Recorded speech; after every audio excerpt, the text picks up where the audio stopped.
Methuselah, one of the original titans created for Godzilla King of the Monsters and appeared for a few shots at the end. Yeah, he's gone now. Forever. Legendary would find themselves in a lawsuit with a smaller company called Summit Kaiju. The basis of Summit Kaiju's lawsuit is that Legendary Pictures used Batholith's likeness in their movie without permission and without properly crediting them. A small company known as Summit Kaiju sued Legendary, claiming that they stole their design of their own original monster, Batholith. Save my boy or girl. My boy. You would think that a kaiju with a mountain on its back isn't some original idea that Summit Kaiju came up with. Can I make an OC?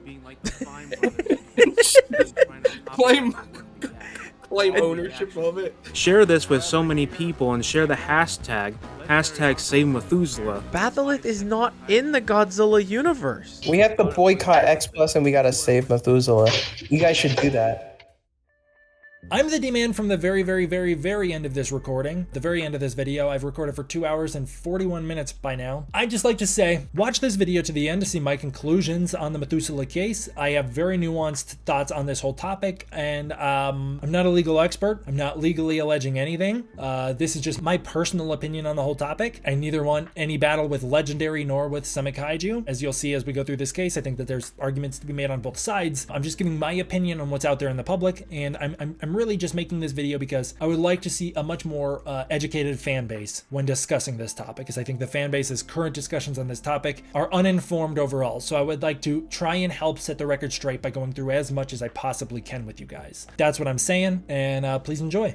What's up, everybody? D-Man back. Welcome to a brand new video, and today we're going to be doing a pretty important, pretty major deep dive. This is a situation I actually really haven't talked about a lot on the channel, and it's one that I've been aware of for quite a while now, for a couple years. It's one that I just didn't feel like talking about. I didn't know enough about it. That was the real reason that I never really wanted to discuss it, even though I have had many requests to talk about this over the years. I had no idea way back in the day when I watched the Godzilla King of the Monsters second trailer how much that screenshot right there would impact my time, how much time that screenshot would take. It was an image that I was so sick of discussing in 2018 and 2019. It was so over debated within the fan base, and that debate actually is a core part of what we'll be talking about today. And if I felt that way, I can only imagine how Jeremy Souls feels. That's right, today I will be diving into the Summit Kaiju versus Methuselah lawsuit. For those of you who don't know, Methuselah is one of the titans that appears in Godzilla King of the Monsters, one of the 17 and counting that Monarch discovered up until the point of Godzilla King of the Monsters within the MonsterVerse. Methuselah was named after a biblical character, Methuselah, and was given the name because Methuselah is the oldest living titan in the MonsterVerse, or at least was at the time King of the Monsters was written. Methuselah was supposed to be like the longest living titan that there is at the moment. Biblically, Methuselah is the oldest living person there ever was, nearly reaching 1,000 years old, and that's correlated with the character from King of the Monsters. The character has lived longer than all the other titans. Methuselah is a monster that is part monster, part mountain, with a giant mountain range kind of erupting out of its back, and who fell asleep in Munich, Germany. Monarch eventually builds Outpost 67 nearby to monitor Methuselah until the mass awakening happens, and Methuselah rises along with all the other titans as Ghidorah calls them into battle. Methuselah later appears, causing destruction in a very brief moment in King of the Monsters, and then once again at the end of the movie to bow to Godzilla in the background. And that's all she wrote. The character only ever had one other appearance, and it was one single frame that we didn't even get to see the full frame of in the comic, just part of the frame in Godzilla Dominion. And other than that, Methuselah has never really been mentioned again, and never really will. Because in 2021, a lawsuit was filed with Summit Kaiju International, where they were taking Legendary to court, saying, hey, wait a minute, Methuselah is ours, and you stole him. This is a topic that I see widely debated in the Godzilla fanbase, and to be honest with you guys, I don't think this topic has ever been done a lot of justice. It is a very deep, very rich discussion. I am not a legal expert. I am not a lawyer. I cannot weigh in on my legal opinion here, but I can give my opinion as a fan and as somebody who is very familiar with kaiju content and with Godzilla King of the Monsters and the marketing and making of that movie. I would really like to discuss that aspect later, because in my opinion, parts of this lawsuit are stretching things a little bit. There's some stretches in it, but I also think that there's more of a case here than many fans give credit to, and I just would like to talk about it. I think it's a very important topic. I think it's incredibly important in the Godzilla space. The precedent that people are worried about this is that Summit Kaiju claims, and we'll get more into this in a minute, that their original kaiju, Batholith, was stolen for Godzilla King of the Monsters and appears on screen as the monster Methuselah. That's their core argument in the court case. Batholith is not the most original kaiju. It is a four-legged monster with a mountain range on its back. That's actually all there is to it. That's it. That's the whole thing. The fear is that if a fan can claim credit to their OC kaiju, just one that they created, and they can bully around a studio, what's stopping anybody else from doing that? The fear is that this could open the floodgate in the future to a bunch of frivolous lawsuits where people want their piece of the pie and they want to make some money off of the movies that they supposedly love. That's not as cut and dry as this lawsuit is. I don't think so at all. And I don't think the outcome is as cut and dry as Summit Kaiju 1, Methuselah's wiped from canon. Methuselah doesn't exist anymore. So let's get into it and discuss. Quick history lesson here. Summit Kaiju is a company made by Jeremy Souls. It was made in Denver, Colorado. Jeremy is a huge Godzilla fan and a big Godzilla collector. I actually met Jeremy Souls. I met him back in 2024 at Anime Matsuri 2024, and we talked for a long time. We talked for hours. Like, I think we talked for like over an hour one day, and then I came back to his booth the next day and we talked for like another full hour. We talked a lot. And I have to say, the entire time he was nothing but kind, incredibly friendly, just very passionate about Godzilla, about his work, about X+, about his collection, about all of it. Very passionate about all of it. And Methuselah was brought up a little bit. The Summit Kaiju lawsuit was discussed. And I will also say, in the moment, I completely had like a misunderstanding when it initially got brought up, where Jeremy had mentioned like how annoying the Methuselah situation was. And without really thinking about it, I agreed and was like, yeah, that is annoying. I can't believe they'd take away Methuselah from us. And it wasn't like he got super angry or anything. He was incredibly nice and was like, well, hey, wait a minute, and explained a little bit of his position on the lawsuit and explained why he's glad that it resolved the way it did. Like, I just want to put that out there. I am a Methuselah fan. I like Methuselah. I think Methuselah's awesome. I don't think Methuselah should be taken away from the MonsterVerse. I think it's a really cool character, and I do think it's unique and not the same thing as Batholith. And yeah, it's not like we were getting into a debate about it. It's not even like I was arguing those points. Souls never hung on to that. It's not like he came at me for that. It's not like he got aggressive. It's not like he even got slightly offended. It was just, he has his own perception of it. And I totally understand why he would have his perception of it. I bring this up because one thing that I think is really important is the actual literal backstory of the Summit Kaiju Batholith. It's really bizarre. Jeremy told me, and please note, this was over a year ago. I don't have all the details memorized. If I mess anything up, I'm truly sorry. I'm not intending to misrepresent anything at all, but from what I remember, Jeremy told me his introduction to X+ was actually at a local comic book shop, one that I used to go to all the time as a kid. Really bizarre coincidence. Like, the same comic shop that I used to go to as a kid when I lived in Colorado is the same one he used to go to where he was introduced to X+. What a crazy overlap. It was just like such a small world where it was like, oh my god, I grew up so close to where you lived. It was really weird. That is a very important part of this story moving forward. So if I'm not mistaken, I do believe that's where Jeremy said he was introduced to X+. If I am mistaken, it was something about that comic shop. He was introduced to some major part of his Godzilla fandom through that comic shop. So anyways, I'm pretty sure it was X+, but it might have been something else. Either way, it was that we have this really, really small world overlap that really blew my mind. Like, I couldn't believe that's the comic shop I used to go to. It was really weird. So Summit Kaiju grew their social media presence by sharing photos of their massive X+ collection and photographing their X+ figures, often in nature. The photo here on the side, you can see Jeremy's holding up that Godzilla 1962. If I'm not mistaken, this was kind of like his biggest one. Like, this is how I remember it anyways, because I have been aware of Summit Kaiju for a long time. Eventually, Summit Kaiju debuted their brand, the Mountain Kaiju. You can see it on his shirt in that photo there. They debuted their brand with the Mountain Kaiju in 2017. I had learned about them from, I believe it was Goji Fan 1993 told me about them in 2017 or 2018. So I've known about them for a long time. I had seen their posts on Facebook, and what I had particularly seen was their photos of the 1962 X Plus Godzilla. I thought it was the most incredible figure I had ever seen in my entire life. I thought it was so sick. I was so in love with it, and I loved their photos of it. I remember them taking photos of that guy in nature. Like, I thought it was the coolest thing ever. Well, not of the X Plus Godzilla 1962. You can see here's one of the Summit Kaiju photos. This is the type of photo they would take. This is the Shin Godzilla out there in nature. It's sitting in the mountain range. It looks beautiful. It's gorgeous, man. He used to take those X Pluses up to the Colorado mountains and take pictures of them in the Colorado mountains in Colorado. That's a very, very, very important detail here. I actually don't know if he was born and raised in Colorado. I just know he lived there at some point in time. But a dude who lived in Colorado, surrounded by the mountains, who would take their Godzilla figures to the mountains and take photos of their Godzillas in the mountains, eventually goes on to design a mountain monster. Isn't that curious? Eventually, Jeremy started working for X Plus and actually became the head or one of the heads of X Plus North America. I'll talk about that a little bit later as well. But I think that's the reason that you see in this photo, which I have a link down below if you want to read the spotlight on Summit Kaiju and get to know them a little better. I believe that Godzilla 1962 was one of their most iconic. And in fact, eventually, Jeremy got to help work on their own X Plus Godzilla. It was like a repaint of the 1962 Godzilla. It was like done with retro American colors. It's pretty cool. That's the backstory, okay?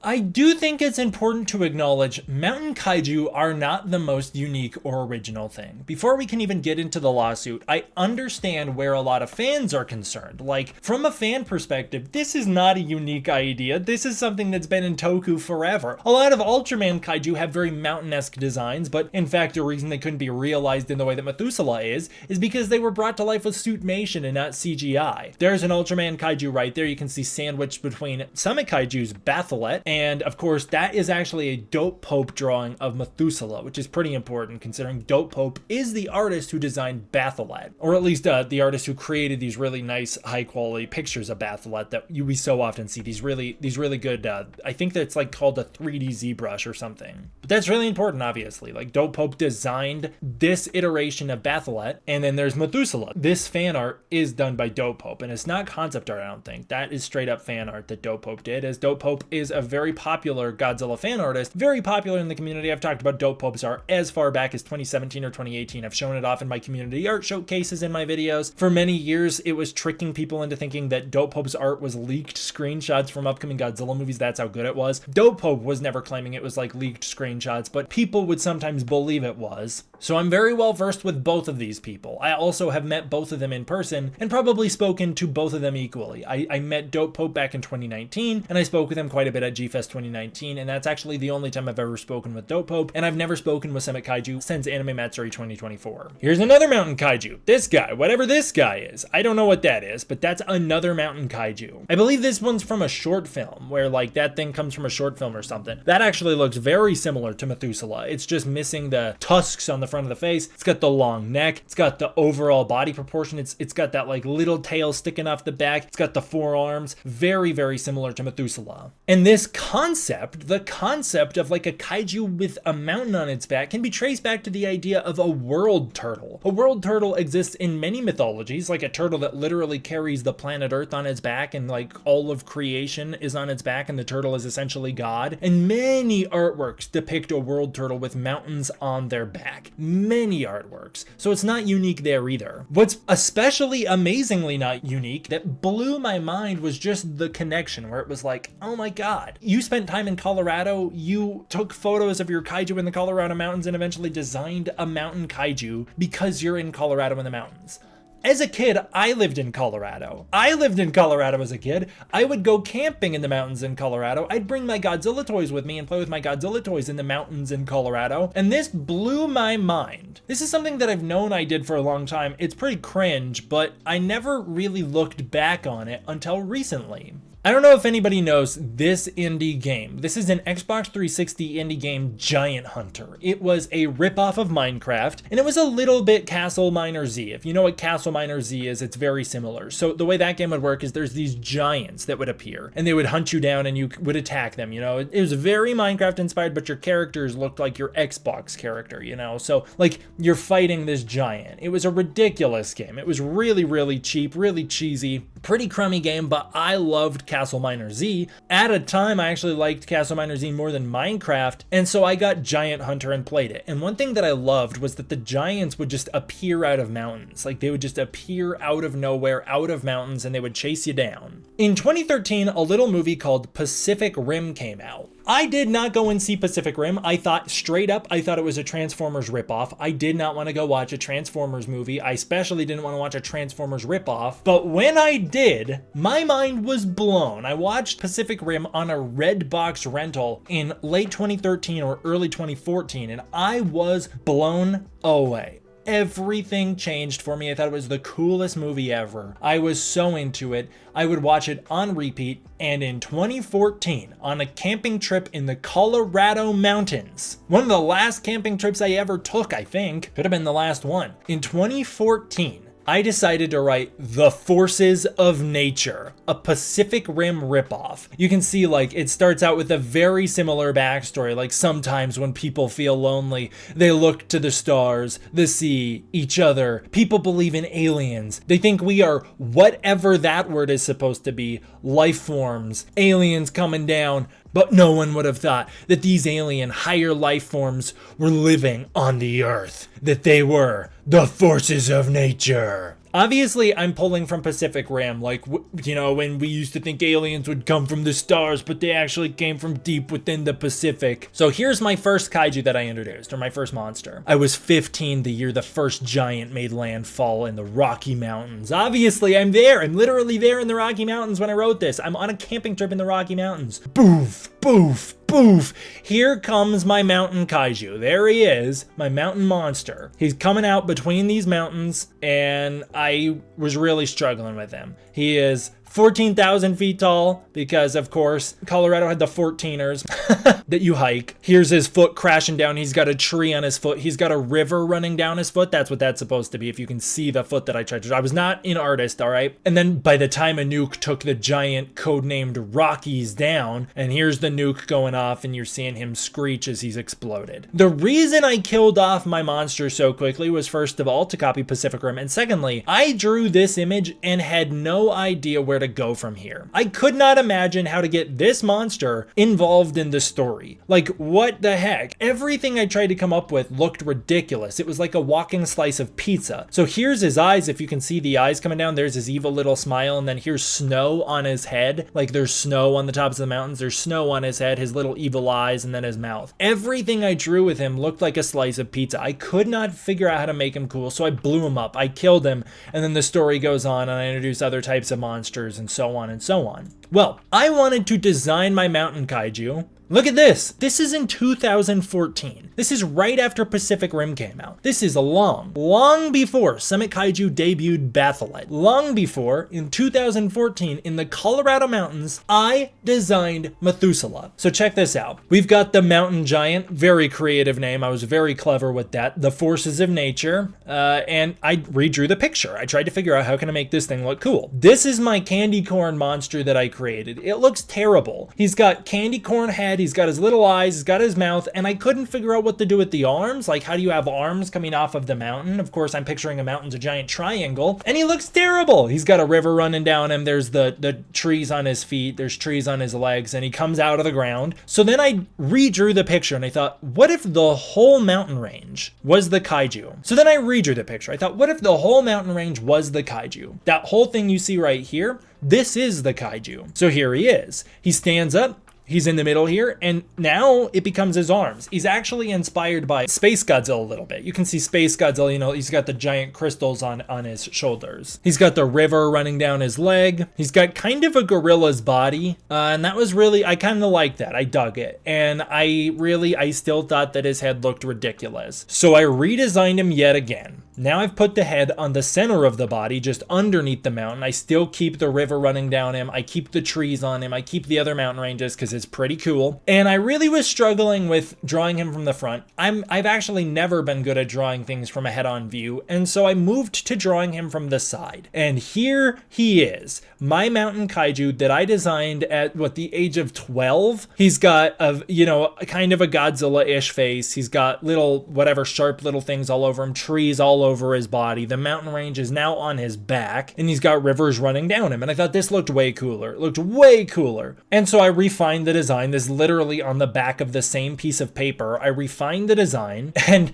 if you've noticed, I've now decided what kaiju I'm ripping off. Can you tell? There is a very specific kaiju I've decided to rip off. I've given him pretty much the same tail. I've changed the way the back looks from the last image. Obviously, I went from here, I wanted the back to be a little more pronounced. And I decided there's a really cool kaiju I could rip off. I decided that I wanted to make basically Anguirus come out of the ground in the mountains. So here's Anguirus basically. I gave him Anguirus's horns, but now they're mountains. I gave him back his spooky eye and his spooky mouth that he had in that first drawing. He's still got the rivers running down him. I don't know why I loved that idea so much. I've given him a tree, the tree is still consistently there. I think that this squiggle and this squiggle that you see here are supposed to be what used to be above ground. So like as if his hand was sticking out and a tree grew on him and his back was sticking out, and so all the trees grew on him, but now he stood up and now the rest of him wasn't out of the ground. Actually, this tail might be a tree as well. I think that was supposed to be a tree as well. Now, I don't know how the river would work. Looks like the river would run down the mountains and then across his whole leg, but that leg should have been underground, so that doesn't make a lot of sense. But, I was a child designing a little mountain monster because I was in the mountains, and because, specifically, I wanted to rip off Anguirus. I don't know where the epiphany came from, that wouldn't it be cool if I copied Anguirus, but I did. Unfortunately, though, I'd already blown him up. By the time I had designed that, it was because I was going to go back and do designs of all of my monsters so that I could post these on Instagram or something like that. And if I had posted these on Instagram back in the day, then I would have been the first person to post pictures of Methuselah. I would have designed him years ago. Does that give me legal claim to Methuselah? No. And actually, that's not what the Summit Kaiju lawsuit is alleging either. That is a big, big misconception. It's not just that the Summit Kaiju team created this Batholith monster and now they think they're entitled to all mountain monsters because they've created it and posted it on social media. It's because they trademarked it or copyrighted it. I never copyrighted mine. Even if I were to post these publicly, I wouldn't have copyrighted it. They did copyright it, and there is a huge, huge difference there. I bring all that up because it just blows my mind that Summit Kaiju and I can essentially have the same backstory of creating the same monster in the same place, not even that far apart in history. Like I did that in 2014. I don't know when the original Summit Kaiju, when he originally created the sketch outline or anything. I know that they debuted the Batholith monster in 2017, as we'll talk about here in a minute. So it's just a really crazy thing. I bring that up because it isn't the most original creation. I came up with it at the age of, I think, 12. He came up with it on his own. Whoever did King of the Monsters, whoever designed Methuselah, I believe, I can't legally say this, I don't know. I haven't seen all of the evidence. I believe it was also probably created on their own as well. It's not the most original idea, and I think the most key detail here is the epiphany that I had was that the closest monster I could think of that had a mountain on its back didn't have a mountain on its back. It was Anguirus, and so I tried to copy Anguirus, and that is really going to be important moving forward. Let's hop on over to the lawsuit, okay? Here's the lawsuit. This is actually the, as you can see here, the demands that were written, or it's actually called a legal complaint. This is a legal complaint that was filed. And this is one of the public records and basis for the lawsuit for Summit Kaiju versus Legendary. The official name of the lawsuit is Summit Kaiju LLC v. Legendary Pictures LLC. If you want to look it up, you can look it up for your own and find court documents for yourself. I will run you through this legal complaint as I understand it, keeping in mind, I'm not a lawyer and I'm not going to be making any legal claims. Anything that I claim in this video is my personal opinion, given the evidence I have seen right now. I haven't seen all the evidence. You haven't either. This is just what we have access to. So this is what we're going to take a look at, okay? This legal complaint was submitted on December 17th, 2021. There's many conspiracy theories online on why they would have waited so long after Godzilla King of the Monsters came out. My conspiracy theory, not legal theory, this is my conspiracy theory. I would think it was just to let time build to build their case, essentially. Basically, first of all, a major lawsuit like this, it's a big deal. It's going to be really slow to move through the stages of production. Like, it's going to take a while to get things rolling. Secondly, you want a body of evidence to submit. So you got to first of all gather your own evidence, and that takes time as well. But another thing is, a big part part of this is the public's reaction to Batholith and Methuselah. And so you needed time for the public reaction to stir, you know? But I don't think it would technically, again, I don't know for sure. I don't think it would be legal for Summit Kaiju to have posted a picture of Methuselah next to Batholith and say, you guys think they ripped off my monster? Because then you could invite Legendary to step in and come after you before you can come after them. And also because I think like if you were to do that, you're essentially telling the public what to think. As opposed to if you were to post a picture of Batholith and just be like, check out my monster. Wouldn't it be cool if he was in the MonsterVerse? And then people respond on their own, of their own free will. Isn't that already in the MonsterVerse? Is that not Methuselah? Now that makes a much more compelling case. That is a much more compelling court case. And that seems to have happened, which we'll get into. It would suck to be Summit Kaiju in that case. I would hate that. It's up to you how you feel. If you feel like even drawing the connection in the first place to wouldn't it be cool if my monster was in the MonsterVerse, which is a post Summit Kaiju made. It's up to you to decide like if you think that they should have done that. Is that already kind of swaying the public? That's up to you to decide. I'll just say that. I know that's currently being debated right now in the fan base. And so what were they looking for in this legal complaint? It's big and hefty. It's a lot. It's like a lot. And I read every freaking word of it. I read the whole thing. I tried with my pea brain to understand it, and so I'll run you through how I have interpreted it. They are looking for recovery of damages for copyright infringement and designation of origin by the defendant. So in this case, the defendant would be Legendary. What they're looking for is a redesignation of the origin of Methuselah to say, you guys admit you did not create this character. The origin of this character is us with Batholith. That's what they're looking for. Is like to basically say, nope, that's not yours. You better say that's ours. This is an instance where I'm saying we're already getting into territory that makes me a little uncomfortable. They claim that Summit Kaiju's character Batholith is an original Godzilla-verse mountain character. Since when? Legally, since when? This is one of the things where, to me, sometimes, again, not my legal professional opinion, my personal opinion, sometimes it feels like some of these arguments rely on a lack of context, where like, would a jury know that this is not a Godzilla monster, despite the fact that Summit Kaiju is so associated with Godzilla? And I think there's fan art of the monster fighting Godzilla, but it'd be like claiming Gormoru Island's Gormoru monster is an official Godzilla-verse character. Not really. Just because it's associated doesn't mean anything. It's not actually a part of the Godzilla-verse. But they're claiming right here that it is a Godzilla-verse character. It's Batholith, and they're claiming that Batholith is a Godzilla-verse character, which that, until I can see, which who knows, I don't know.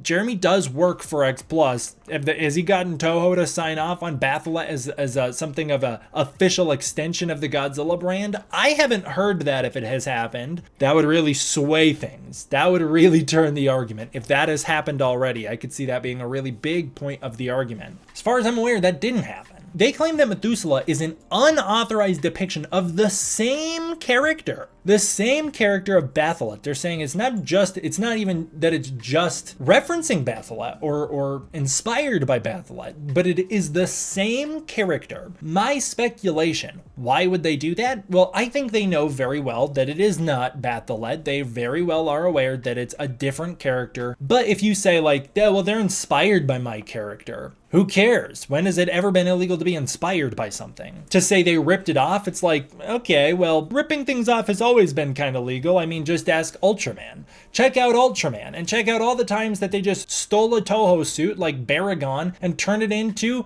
Ghidorah. Or the times they took Godzilla's suit and turned him into Gomez. Like, go tell it to them. It's not like this is unheard of in the kaiju genre. Gamera's a ripoff of Godzilla. Maybe not in design, but in terms of original presentation. You want to go for the jugular. You want to make it a bigger argument so that basically, like, I would guess, and this is how a lot of court cases work. I'm not literally saying this is what happened here. I'm saying this is how a lot of court cases work. You tend to go for a bigger claim, to say like, this is the thing that we're arguing, and then you can kind of let people walk you back. Essentially, like, you're making a bigger claim knowing that you're going to land somewhere in the middle. That'd be my guess, because I can't wrap my head around, first of all, why you'd claim it's a Godzilla-verse character, and secondly, why you'd claim that it literally is the character Batholith in Godzilla King of the Monsters, because it isn't. Now, obviously, like I mentioned, there's a possibility we don't know about what the deals made between Toho and X Plus and Jeremy Souls and Summit Kaiju are. I don't know. Did they accept that Batholith is an official Toho-verse character? I don't know.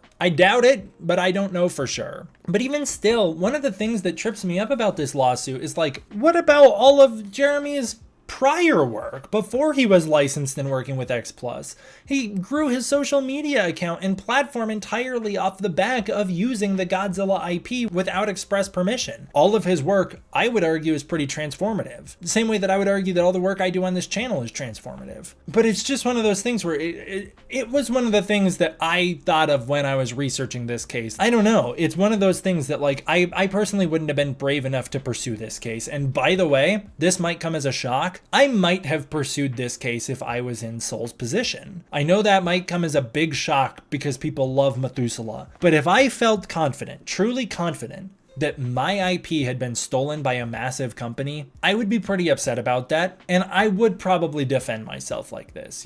I do think that there is an argument here. I do think that there is one. I don't personally think that they argued all of these points in a way that I think are terribly genuine. And I certainly don't, at the moment, given the evidence I have, believe that Methuselah is a reproduction of Batholith. But I can understand why you would feel that way, especially as the artist and the creator of the character, and want to defend your IP and to defend yourself. I'm all for independent artists defending themselves against big companies. A lot of people are like all up in arms about AI these days. It's the same deal, you guys. A potential company abusing your personal intellectual property without consent. That's the whole thing about the AI art. So I understand where the lawsuit's coming from. This is not how I would have gone about it at all. I would have gone for a much different approach. That's because I would want something different out of this, and I would want something out of this. I can talk about that later. I probably would have pursued this case. I would have pursued it differently, but that's because I would have wanted something different out of it. It seems Summit Kaiju didn't want that out of it. Like, maybe they didn't think it was worth it, maybe they didn't think it would go through, or maybe that's just not what they were interested in. So they went with the case they went with. The lawsuit alleges that Legendary didn't have the budget to license from Toho some of the characters they wanted to include in Godzilla King of the Monsters. This is kind of a crazy claim here. Instead, Legendary opted for the cheaper option of using without any license or compensation Summit Kaiju's copyrighted characters. So in a world where they couldn't get the Toho monsters they wanted, their next step is just to go, oh, screw it, let's steal a character from already existing character from another artist. Yeah, no, we couldn't license the one character we wanted, so let's just steal one. Wouldn't they just steal the Toho characters? Wouldn't they just be like, screw it, we're gonna create our own off-brand version of the Toho characters? They probably would. They did. Shocker here, they kind of did. They already did. They did not steal the characters without permission, and I think it's crazy to make the leap that they went like, oh, we can't license a character from Toho, this massive company. These characters have existed for 50 plus years. They're all super expensive. Let's just steal one that popped up a couple years ago that is, according to this legal argument, very well known in the Godzilla community. Like this legal complaint makes it as if we're all big Batholith fans. Like, we all know Batholith. We've all known Batholith ever since 2017. We all know that guy and we love that guy. I never knew a Batholith. I never heard of the thing until this lawsuit was in motion. I had, however, seen Summit Kaiju's logo, which features the mountain monster on it. I would not have drawn the connection between that mountain monster on Summit Kaiju's logo and Godzilla King of the Monsters, but I had seen that before. But it's crazy to be like, well, they couldn't license the Toho monsters they wanted, so they just stole someone else's. If they were willing to try and license the monsters from Toho, they tried to put the money in, but they didn't get to, they didn't go through with it. Why would the next step be like, now let's just steal one? Wouldn't they try and license it from you? Maybe I'm giving a big company the benefit of the doubt here when I shouldn't, but it feels like a major leap. I have links down below, by the way, so that you can be like, if you're like, what the heck? They tried to license Toho monsters but couldn't get them? Where's that information? First of all, you don't watch enough of my videos. I've covered that information since 2018, 2019. Secondly, I've got them linked down below. You can go check it out for yourself, but I'll cover it really quickly here. Okay, so in a Cinema Today Japan article that did an interview with Michael Dougherty leading up to Godzilla King of the Monsters promoting the film, Dougherty spoke about some of his other favorite monsters. Now, important to note the context, he's in Japan speaking about Godzilla. Of course, he's going to talk about Toho monsters, but when asked about additional Toho monsters to potentially be featured in Godzilla King of the Monsters, or what monsters he likes in the Toho mythology that weren't going to be in the movie, Dougherty states that Mechagodzilla, Anguirus, and Biollante are also his favorites. In that same article, remember this is in January 2019, Dougherty states that if he had the opportunity to do it again, as in do another one of these MonsterVerse movies, he would want to include Biollante and Gigan. At the time, a lot of people thought he was saying if he were to do Godzilla King of the Monsters over again, he would include Biollante and Gigan in Godzilla King of the Monsters. It seems more likely based on the context of the interview that Michael Dougherty is saying if he were to do another MonsterVerse movie, he would be interested in including Gigan and Biollante. In fact, this is something Michael Dougherty has continued to speak about. As recently as a couple days ago on a Reddit AMA talking about Trick or Treat, Dougherty opens up about the fact that the Toho monster he would use if he were to go forward with the MonsterVerse, if he were to be brought back, would be Biollante. Biollante was the next step. This is something I've discussed at length on the channel. You can go check out videos in 2019 where I'm talking about, hey, there's tons of setup in Godzilla King of the Monsters and in the novelization for Biollante. Michael Dougherty has been very vocal about how big of an inspiration Biollante was. There's lots of evidence that Dougherty was heading in the direction of Biollante. Not in Godzilla King of the Monsters, beyond Godzilla King of the Monsters. Huge distinction. Next point on the timeline, I think this is pretty freaking important. On June 8th, 2019, Dougherty outright states that the skeleton of a creature that may or may not be Anguirus is briefly visible in Godzilla's underwater lair, off the back of multiple comments of Dougherty saying he wanted to include Anguirus in Godzilla King of the Monsters. So, we know Dougherty wants to include Anguirus in Godzilla King of the Monsters. He tried to work a little sneaky Easter egg into the movie. It's actually in the film. You can already see Anguirus' skeleton does appear in Godzilla King of the Monsters because he could not license the character to have him be more prominently featured. He had to do a sneaky Easter egg. In August 2019, Michael Dougherty did this interview. I've got it linked down below. In this interview, he's asked about King of the Monsters, the new titans that were created for Godzilla King of the Monsters. They ask what was the process of creating these monsters. Obviously, he says with the Big Four, Toho was very involved, but he had complete freedom with the new monsters. He says originally he wanted to use other Toho monsters from the Toho-verse, like Anguirus, Gigan, and Biollante, but every single Toho monster comes with a price tag, and they didn't have the budget for that. So instead, they opted to embrace the opportunity to create new monsters. Behemoth, Methuselah, Scylla, and so on. He also brought back the Muto from Godzilla 2014. What I think is really interesting here is we know which monster Dougherty was interested in including in Godzilla King of the Monsters. It was Anguirus. There are other reports that there were other monsters that Dougherty was going to include in Godzilla King of the Monsters. Kind of take this one with a bit of a grain of salt, but supposedly this concept art right here was developed for Godzilla King of the Monsters, that much is true. Supposedly, it depicts Kumonga from the Toho series. This is Kumonga, and of course I discussed this so often back in the day. What would be the purpose of Kumonga being in Godzilla King of the Monsters? It's just a big spider that was going to be used for the Mass Awakening. Even in 2018, I was saying there's no point in licensing Kumonga. That wouldn't be worth it financially. More concept art that depicts Kumonga, more concept art that depicts Kumonga. Seems like they're actually pretty set on Kumonga considering it's one of the only consistent monsters between concept arts. It doesn't appear in the movie. Instead, they replaced it with this guy, Scylla, a basically off-brand version of Kumonga. It's Kumonga, except he's got like a giant squid mouth on his face, and he's a little more Lovecraftian. And let's just say for a moment you wanted to include Anguirus, but couldn't get the rights to Anguirus. Well, maybe you decide to come up with another way to get Anguirus into your universe. Anguirus kind of looks like he's got a mountain on his back. Even I discovered that, as shown earlier. So you might as well include a monster with a mountain range on its back that looks very similar to Anguirus. It's even got kind of similar facial structure and facial proportioning. Early on, Methuselah even had the same head crowns as Anguirus. The same freaking head crowns as Anguirus. Here are two different concept arts depicting the differences between Methuselah's designs. Mostly the design changes happen with the face, but you can see they've made other design changes as well. They've added a lot more nature to the back of Methuselah. They've really changed some elements, like they've added more nature coming off of the back here, some vines coming off. You know, they made it a little more natural, and it looks like they've added a lot more mountain ranges onto the back of Methuselah. And some people speculate that they've actually added the ruins finds the remains of an ancient civilization on Methuselah's back, although that doesn't appear to make it into the movie Godzilla King of the Monsters. It's also important to note, this is our only concept art that we, the public, have seen of the finalized Methuselah design, considering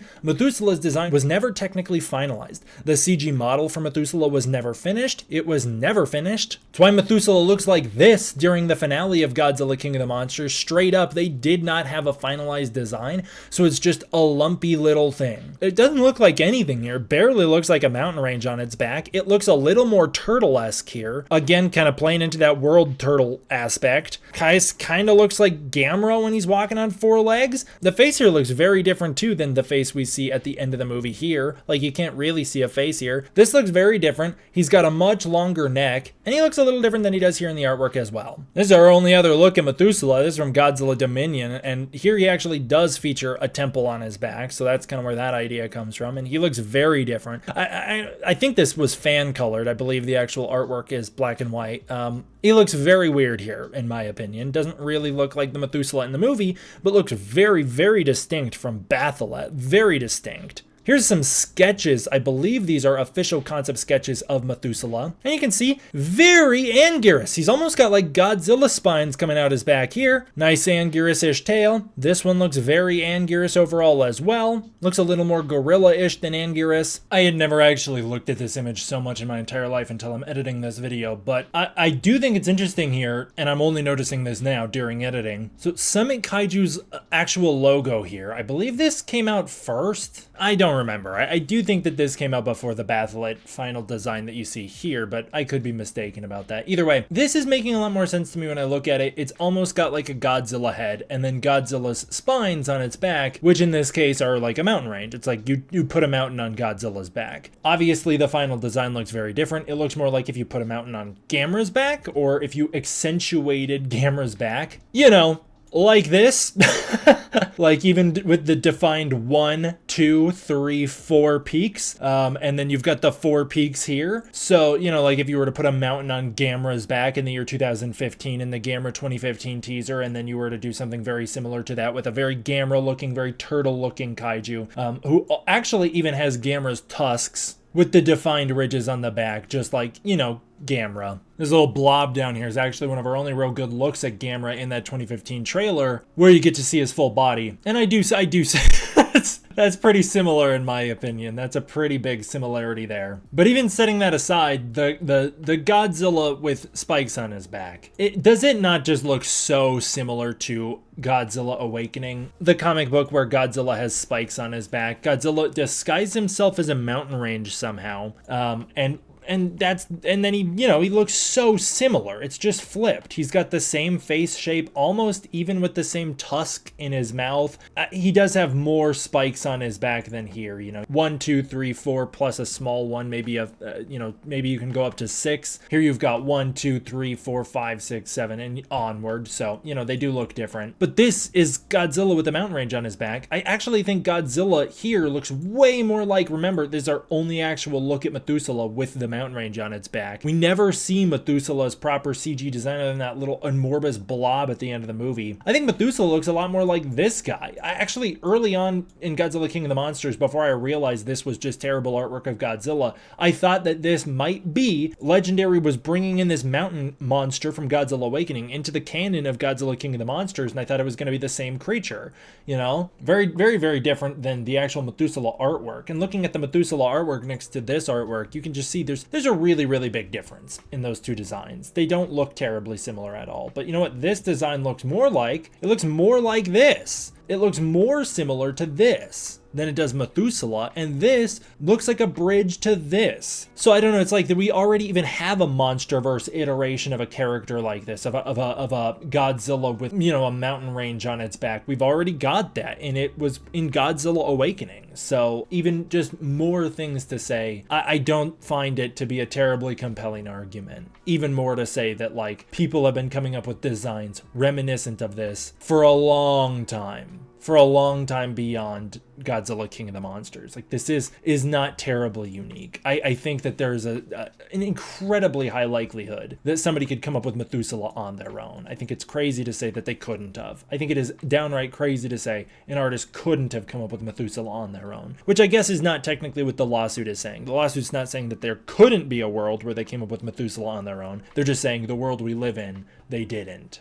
But I figured I'd add that in as an editor's note. I thought that was interesting. And these are the other concept arts for freaking Methuselah. It looks so different. It looked like a giant bull. Looked so different. This is the closest we're getting to the Methuselah from the movie, and it's possible Dougherty saw this and really liked it and was like, lean into this element. This is really cool. Call me crazy, but I personally believe this artwork is very distinct from this character. I think they're very distinct. I think they barely have an overlap. They have 4 legs and kind of some mountains sticking off their back. This guy doesn't even have a neck. He doesn't have the giant face tusks. He doesn't have the little tail. This guy does not look like Methuselah to me. This dude, Batholith, doesn't even have the same mountain range on its back that Methuselah has in the one shot in the movie where you can see the mountain range. Methuselah's got all these peaks on him, and his shoulders create peaks as well. Batholith doesn't even have shoulder spikes. Batholith has, it looks kind of like 4 spikes on the back. You can see that a little better in the Summit Kaiju logo. Batholith's got this like weird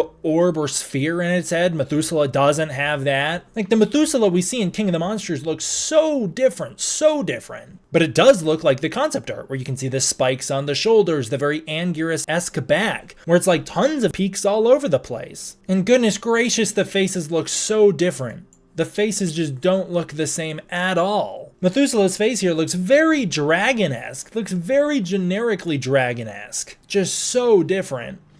One of the most interesting parts of this Dougherty article is that he says he spent months with the VFX crew looking at dozens of different sketches and coming up with backstories for each of the animals. First of all, cool that he's talking about the Titans as animals and not like just monsters, but talking about how they move, what their natural environments might be, how they would hunt or fight, etc. They put a lot of work into creating rich backstories for these monsters. This would have all been evidence that Legendary would have been able to present in court if it ever made it to a jury, which it didn't. This case never makes it to a jury, so Legendary never presents their evidence to the public. In fact, they actually sign like a lot of essentially like privacy clauses saying like, don't put this information out into the public, don't make a lot of this info public. And it's possible because they didn't want early drafts of King of the Monsters scripts to come out. It's possible because they didn't want lots of the concept art out or whatever, you know. What we're missing is the progression in the design. Admittedly, we make a pretty large jump from Methuselah looking like a bull to Methuselah looking like the mountainish monster it looks like. I mean, it's a big leap how we went from this to this. That's a pretty big leap. We never really get to see the progression properly. Like I said, this is the most we got. And I don't even know where this image comes from. I believe this is from Wikizilla. But like, this is the most we get in terms of progression. By the way, even an argument that Methuselah has a similar foot structure to Batholith, it doesn't really hold up, considering that's also how Behemoth's feet look. This is artwork done by Matt Frank. This is how Behemoth's feet look as well. Lots of Titans were designed for Godzilla King of the Monsters that went unused in Godzilla King of the Monsters. Lots of them. Very few of them make it into the film, like Behemoth, but lots of them were left on the cutting room floor. And the ones that do make it into the film all have like similar tendencies. They're all very, very inspired by mythology. They all feel very Miyazaki and mythological. And then like Behemoth and Methuselah have a lot of similarities as well in terms of like, this is also done by Dope Pope, by the way, very interestingly, that they're covered in nature, you know. Behemoth's got the like trees sticking off his tusks. He's got the moss coming down from his tusks. He's very natural. His back looks very mountainish. That looks like a mountain growing on Behemoth's back. Same way that Methuselah looks, like very similar. Obviously, they could have gone with a more woolly mammoth-esque look, but they went with this a little bit more like mountain sloth look, where he's got a very natural, a lot of plant life built into his design. Kind of going along with Kong Skull Island. Kong Skull Island, of course, combining like animals with nature, flora, fauna. That was the whole thing of Kong Skull Island. And that's what Methuselah is. Playing into the Kong Skull Island side of things, in this freaking interview, Michael Dougherty describes Methuselah as a hybrid monster that is part animal, plant,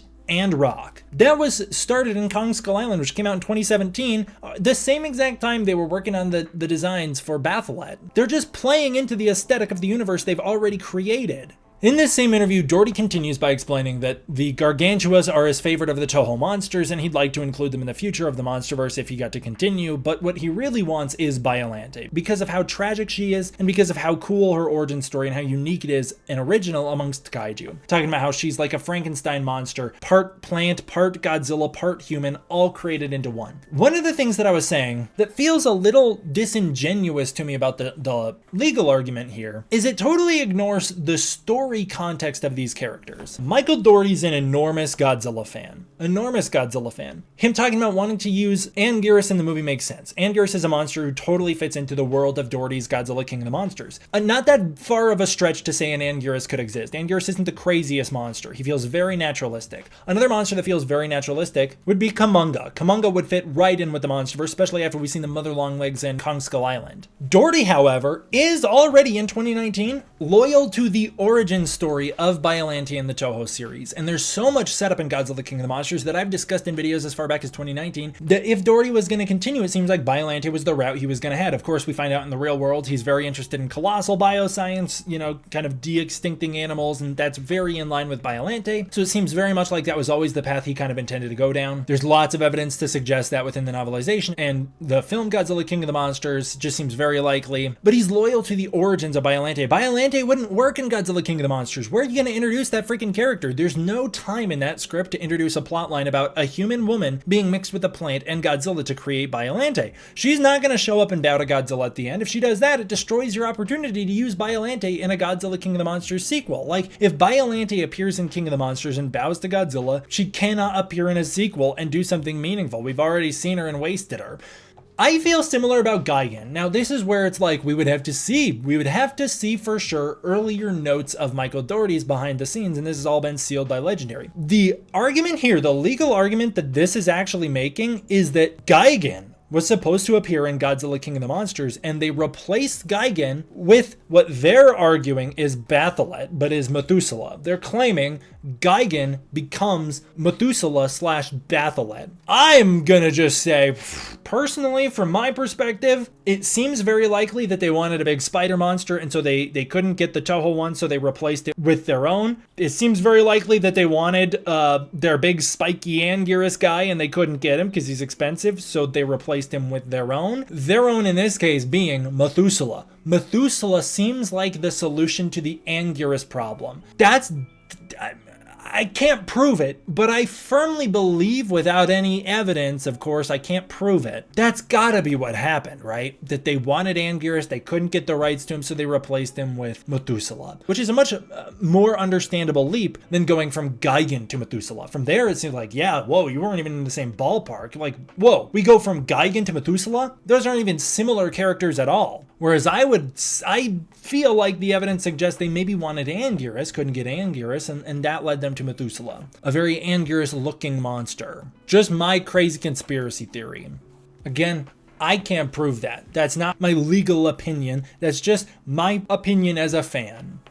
So this case was seeking injunctive relief. That means that the court is going to order someone to stop doing something, such as in this case, seems like they were seeking injunctive relief, meaning tell Legendary, legally they're not allowed to use Methuselah anymore. Stop using Methuselah, or at the very least, stop using the iteration of Methuselah you have already presented. You have to do something different in the future because this one's infringing on our IP. It could potentially require Legendary to remove the infringing material from a product or website. In this case, the product being the Godzilla King of the Monsters novelization, which is under deep fire in this lawsuit, kind of weird, and Godzilla King of the Monsters, the movie. I say it's weird that they almost, in some ways, the lawsuit puts more emphasis on the novelization than the film. Okay, so there is a potential. I don't know if this is literally what they were arguing, but this is a potential. That one thing that they wanted was to remove Methuselah from existing copies of the MonsterVerse, like editing him out of Godzilla King of the Monsters. So the Mass Awakening would play out and Methuselah would not rise up anymore. It'd also mean you cut out the shot of him later on where he's destroying the building, and would also mean you can't have him show up and bow to Godzilla at the end. Does that mean you have to put new CGI over him to cover him up, or do you edit the movie in a really snippy, awkward way? For the Godzilla King of the Monsters novelization, it's a little easier to go back into the book and edit those sections out after the fact. I don't know, but we do know this is a big potential because recent releases and copies of the MonsterVerse Omnibus have removed the artwork of Methuselah that used to appear in Godzilla Dominion. As I stated, this artwork of Methuselah appeared in Godzilla Dominion, just one panel of him. I believe this was the sketch, the full sketch that appeared, it would be zoomed in and cropped for the actual comic. This is where the sketch where you can see temples built upon them, and are these Shinomura flying around? What's up with that? That's pretty insane if it is. And then here's a colorized version where it's like just the close-up of Methuselah's head with the clouds behind him. It's kind of the best look we ever got of Methuselah's face here, and again, it looks very different than Batholith. But this was edited out of recent copies of the MonsterVerse Omnibus. Completely gone. It's gone. I think it's actually replaced with this artwork of Rodan, I'm pretty sure. Which means there is a potential that was part of what they were asking, was like, get rid of Methuselah, get this guy out of the MonsterVerse, maybe editing him out of the movie, maybe editing out of the novelization, but the only one that was easy to edit him out of was Godzilla Dominion, and that did happen. So that does tell us something interesting. This artwork is gone. That tells us something interesting about it. Like, it had to be removed for a reason. Keep in mind as we move forward how impossibly hard it would be to remove Methuselah from the film Godzilla King of the Monsters. How impossibly hard that would be to edit him out. You'd have to re-CGI over the mass awakening bowing at the end of the movie because you couldn't show Methuselah there anymore. You remove him so he's not even on screen, like he disappears. You'd have to cut his sections out of the movie. Amongst their other things they were seeking, they were also seeking statutory damages, which means they wanted a money award that could be chosen without proving the copyright violation actually caused financial harm. So like, even if Legendary proves that no financial harm happened to Summit Kaiju in the process of Methuselah, it would basically say like, whatever, we're still owed money. And it could also cover attorney fees, which makes a lot of sense. They wanted compensation for monetary damages, which they do claim actually happened, and interest, which is not like they want money compounding on other money. That means a stake, right, or entitlement to something like intellectual property. So in this case, it could mean they wanted Legendary to hand over the intellectual property of Methuselah to Summit Kaiju, basically saying, you know what? It is your monster, it's your design, it's your character, you have it. It's your Batholith, it's yours. Our Methuselah is no longer ours, it is yours, and we're actually retroactively saying it always has been. It is really, really important to note here. Summit Kaiju did register copyright over the character of Batholith with the US Copyright Office on June 7th, 2017. So they did own the rights to their character and their character's design before Godzilla King of the Monsters came out. What we need to know, what this would have had to be what Legendary would have argued is, when was Methuselah designed? When did they decide on the finalized design? And how is Methuselah described in scripts, early drafts, and notes for Godzilla King of the Monsters prior to July 7th, 2017? Was it completely ambiguous? Was it really described as Gigan like they're trying to argue here? That seems insane. But like, again, from the story's perspective, how is Gigan gonna work in King of the Monsters? He's an alien space chicken who has absolutely no business being in the movie Godzilla King of the Monsters. Even if they go a Final Wars route where he's mummified, it still doesn't make sense for him to appear in Godzilla King of the Monsters. Very clearly, Dougherty has an interest in Gigan. It would be wild to waste him in Godzilla King of the Monsters, a movie where he wouldn't be allowed to do anything. And Dougherty expressed interest in wanting to bring Gigan into future MonsterVerse installments, so again, wouldn't that be crazy to just throw him away and have him bow to Godzilla in this movie? Anyways, we need to know how Methuselah was described before July 7th, 2017 to have a bit more of a baseline as to how Legendary was feeling and what they were working on in the background. As for the design in question, this is how the legal argument describes Methuselah. During the universal uprising of numerous monsters, Godzilla King of the Monsters features a scene of an immense mountain becoming animated as one of Godzilla's monsters, which, as described in the official movie novelization, is mountain standing up on four immense legs. Again, not how Michael Dougherty described him in 2019. Michael Dougherty described him as a mixture of animal, plant, and rock, not a living mountain. Dougherty in 2019 is using different verbiage to describe the character before the lawsuit even goes through. So they try to prove that there is some overlap, stating that Summit Kaiju is a media company focused on the niche Godzilla fan community. That's absolutely true. I have seen other commentators discuss this, basically downplaying it, being like, I've never heard of Summit Kaiju. Summit Kaiju's never been on my radar. I didn't even never know of their little design. As I stated, that Summit Kaiju logo right there, that guy, I've known about that thing since forever. I feel like I knew about that in 2017 or 2018. I don't remember exactly when it came on my radar, but I do believe it was way back then. I've known about that thing, and I've known about Summit Kaiju since they were posting pictures of X+. I am not here to downplay their status in the community. Since 2017, the lawsuit alleges that Summit Kaiju has been a recognized leader in the Godzilla fan community, having one of the largest social media followings in the community and becoming a regular attendee of community-related events. Now, they absolutely had a presence at places like G-Fest and whatnot. As for their status as a leader in the Godzilla community with a high following, I have no idea. I don't know what their following is. I don't know how you would even try and prove that they were one of the most followed members in the Godzilla community. At one point, I was one of the most followed members in the Godzilla community, and my numbers were not that enormous.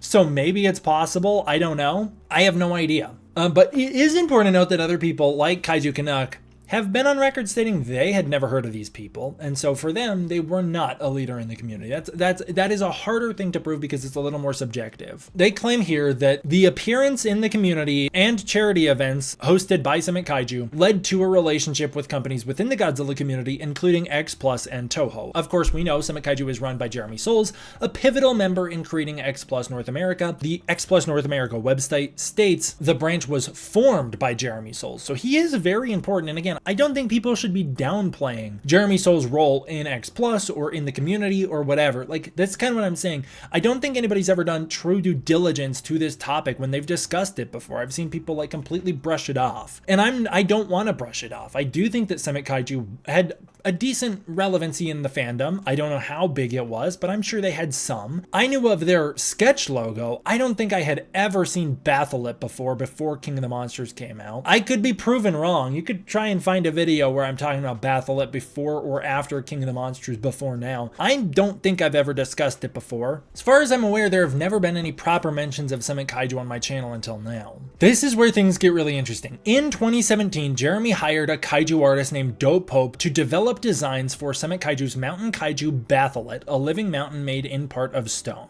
Here's the design Dope Pope created, or at least one of the designs Dope Pope created of the Batholith monster. I think it looks pretty awesome. I think it's very cool. It's very turtle-ish, looks very Gamera-ish to me. They claim in this legal complaint that this character is wholly original within the Godzilla universe. As my own opinion as a fan, I find it to be fairly original within the Godzilla universe, but barely original within the Kaiju universe. And again, I don't even find it to be original within the fandom of Godzilla fans who spent time in Colorado in the early to mid 2010s.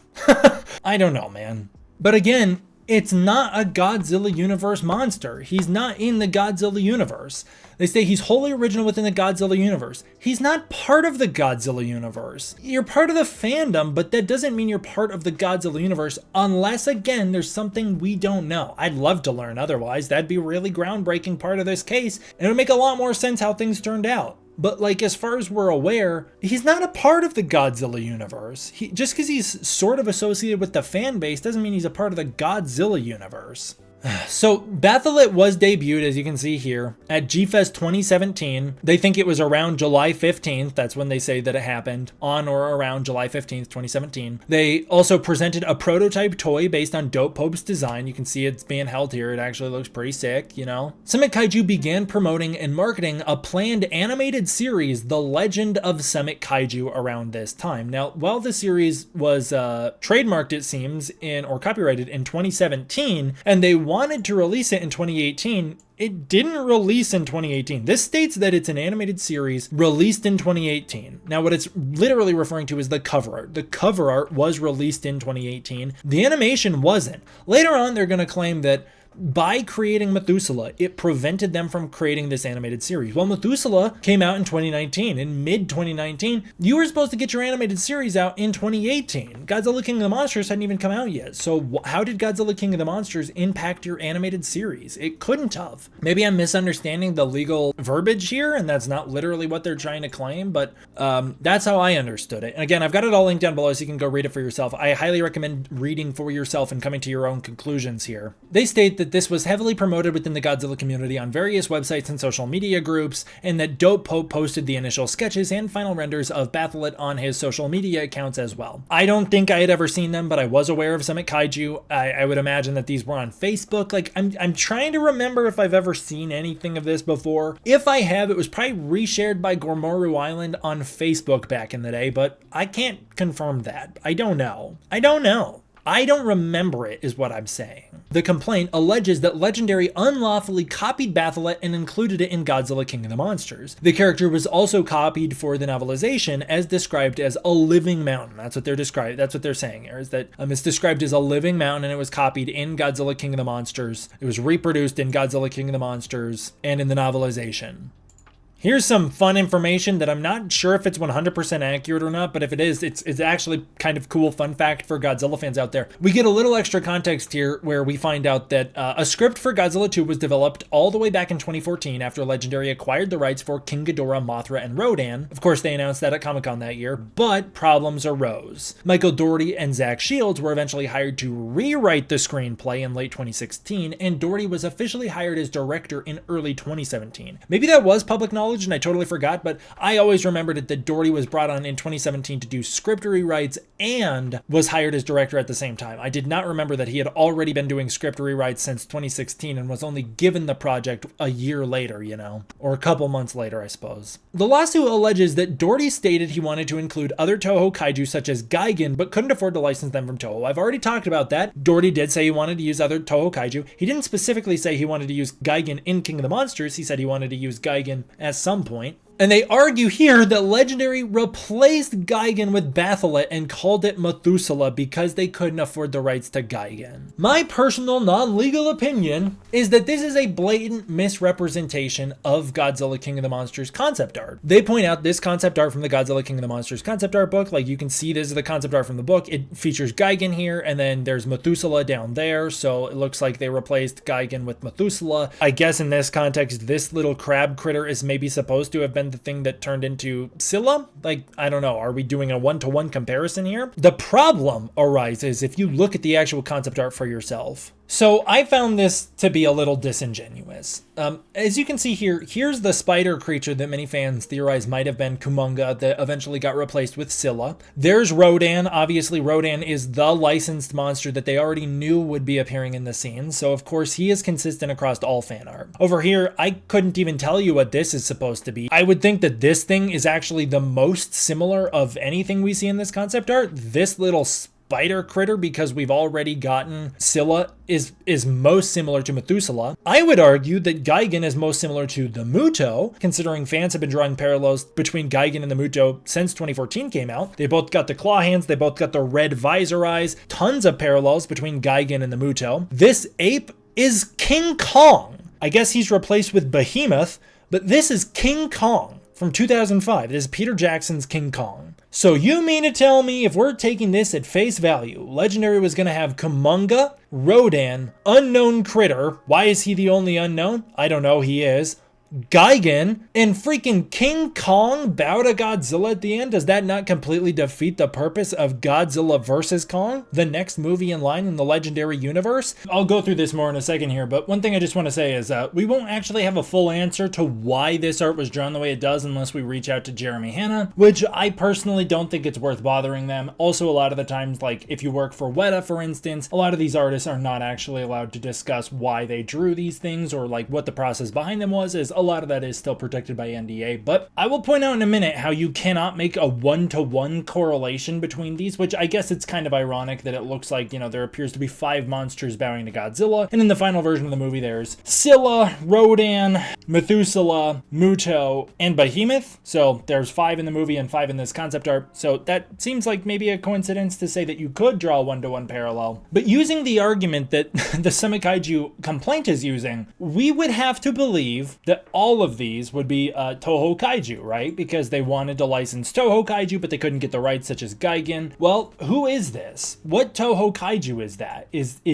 there is none, right? That doesn't look like any of the Toho Kaiju. Of course, I did say that it's possible this is Kumonga, Rodan, but when Gigan was name dropped, he was never name dropped alone. Dougherty said he wanted to use Gigan, although, again, it seems like Dougherty wanted to use Gigan in the future, but Dougherty never name-dropped Gigan alone, which means this would need to be Anguirus. This would need to be Mechagodzilla. This would need to be Biolante. You'd have Rodan, Mechagodzilla, Anguirus, Gigan, and Biolante all bowing to Godzilla, and maybe even the freaking Gargantuas, if we are using the argument that the monsters Dougherty had mentioned wanting to use are literally the monsters that were supposed to appear in the Mass Awakening. That's what you would have to say here. So where are they? Where's Anguirus? Where's Biolante? Those two were brought up time and time again by Dougherty. Dougherty wanted Anguirus so bad he snuck an Anguirus Easter egg into the film. So where are they? As for the one-to-one, with there being 5 monsters here and 5 monsters in King of the Monsters, in alternate concept art for the Mass Awakening, we see, is this one? I don't know. It's always hard to tell. I think this is Christopher Schei's artwork. His artwork is kind of hard to tell sometimes. So I think that's 1, 2, 3, 4, 5, 6. It looks like 6 maybe, and 7 monsters bowing to Godzilla. Could be 1, 2, 3, 4, 5. That, you know, that one seems maybe like there is 5 Titans in this and then 5 in the movie, but it does look to me like there could be up to 7. Also done by Christopher Schei. This one features 1 enormous one, 2, 3 maybe, is this a 3rd? Can't tell. And 4 and 5 down here. So again, there's 5, but where's Gigan? Where's Gigan? If Gigan was supposed to be used, where is he? Why did only 1 concept artist draw him? Where's Gigan? Where's Anguirus? Where's Biolante? Where's Mechagodzilla? If I had to guess, though, this concept art's actually supposed to be 1, 2, I think this is just 2. I don't know if that's a monster. 3, and then 4. Undeniably, though, this one's got 1, 2, 3, 4, 5, 6 right here. It looks like straight up, this is Baragon. This is Baragon's ear. This is Baragon's horn. So there's another Toho monster, Baragon.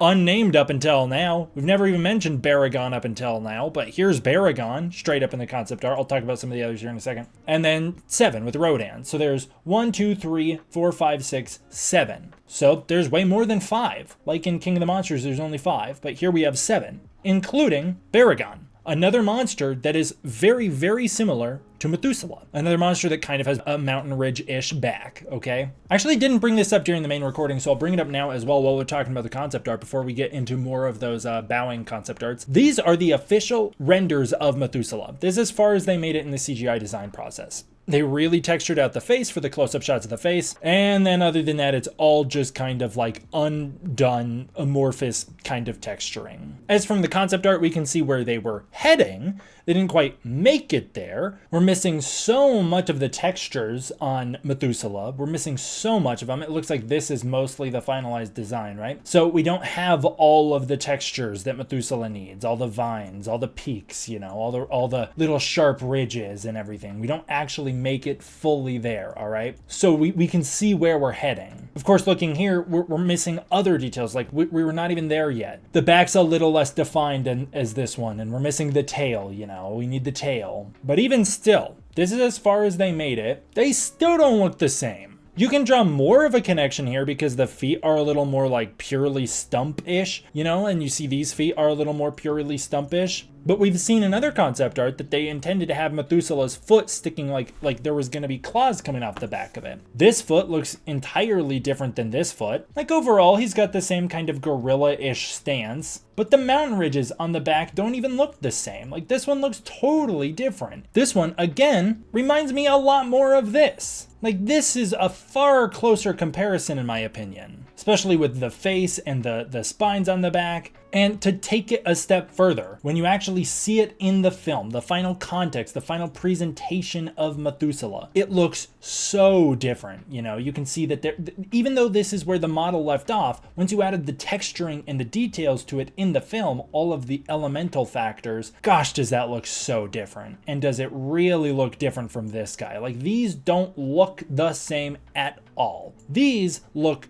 closer, but they still don't look the same. Even the number of peaks on the back is different, and the style. Like this one, he's got very well defined peaks here, and he's got these kind of like smoother ridges going on. This one's like all over the place. You can tell he was going to be very spiky all over the back with lots of peaks all over the back. Much more like this little guy right here. This little guy, Anguirus, who has the same spiky back, same crowned head, and best of all, Anguirus in Godzilla vs. Mechagodzilla burrows coming out of the ground, shaking the ground off of him, very, very similar to Methuselah. That's a much more direct comparison.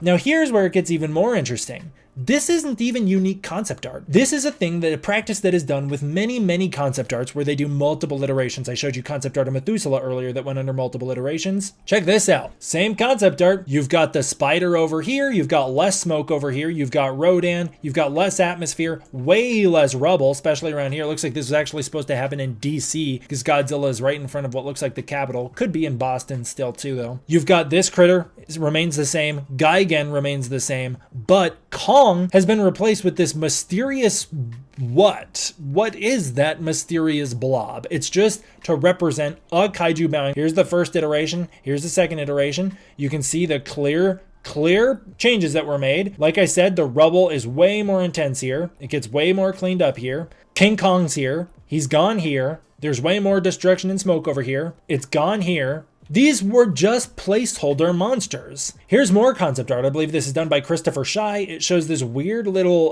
skull-crawlery, death-jackally creature. Rodan standing here. I don't even know what that's supposed to be. There's a ship here for some reason. I don't know what that's supposed to be. Is that a spider? I can't tell. I don't know who this is either. There's another little guy over here. There's whatever this thing is. They're all bowing to Godzilla. Rodan's actually standing on his volcano somehow. Like, why is Rodan on his volcano here? Seems like this might have just been brought in from concept art done of Rodan on the volcano. They just photoshopped it into this image as well. I believe this is also done by Christopher Schei. You can see a whole mess of whatever is going down here with Ghidorah being pulled into pieces. Whatever this is like knife head but with freaking Muto wings. This actually looks like early concept art of the Mutos. Whatever that thing is. A Lovecraftian giant eldritch horror god whatever insect critter flying way above Godzilla bowing. Rodan, once again the only consistent member between any of these pieces. And oh yeah, that is Gamera. Gamera from a different studio, from Daiei or Katakawa. Gamera appears in this Godzilla King of the Monsters concept art bowing before Godzilla, a monster they clearly never intended to use. They never had any intention to use Gamera, just because they needed placeholder monsters to show monsters bowing to Godzilla. Once again, another piece here. This one features Kamacuras from the Toho movies bowing to Godzilla. Is this Mothra? I can't tell. Could be Mothra, could be Megaguirus, I don't know. Godzilla's holding the dead body of King Ghidorah.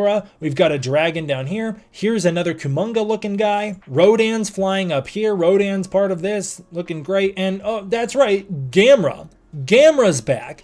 Gamera actually appears in more pieces of concept art than Gigan does. Do you know why they singled out Gigan in this concept art? It's because this is an image of what appears to be Gigan bowing to Godzilla. This is an image of a character, Gigan, who Michael Dougherty later stated was a character he expressed interest in wanting to use. So they've created the narrative here. Again, this is my opinion of reading this, this legal complaint. I can't say for 100% certain what their intentions were when making this legal complaint. What I can say is from my perspective, my non-legal perspective here, it feels like they're trying to thread together a narrative that here's Gigan. He was brought into Godzilla King of the Monsters, but they couldn't afford him. Dougherty wanted Gigan in Godzilla King of the Monsters, couldn't afford him, and so they've replaced him with Methuselah. Again, from what it seems like, the monster that would make the most sense to be replaced with Methuselah would be the other monster Dougherty expressed interest in wanting to use, Anguirus. When the Godzilla King of the Monsters trailer 2 came out back in the day, it was the biggest headache for a fan like me who was trying to be a realist on what monsters might appear in the movie. You know, we saw this thing with big spikes on its back, and many people were very quick to be like, oh, finally, Anguirus has joined the MonsterVerse, making connections to the distinct spikes on his back. Now, of course, I was of the opinion back then that it was not Anguirus, that it was a different monster, that it was going to be an entirely original monster of the legendary IP, that was going to be an off-brand version of Anguirus because they probably couldn't get the rights to Anguirus, and that would be a really weird use of him because they wouldn't get to do much with him.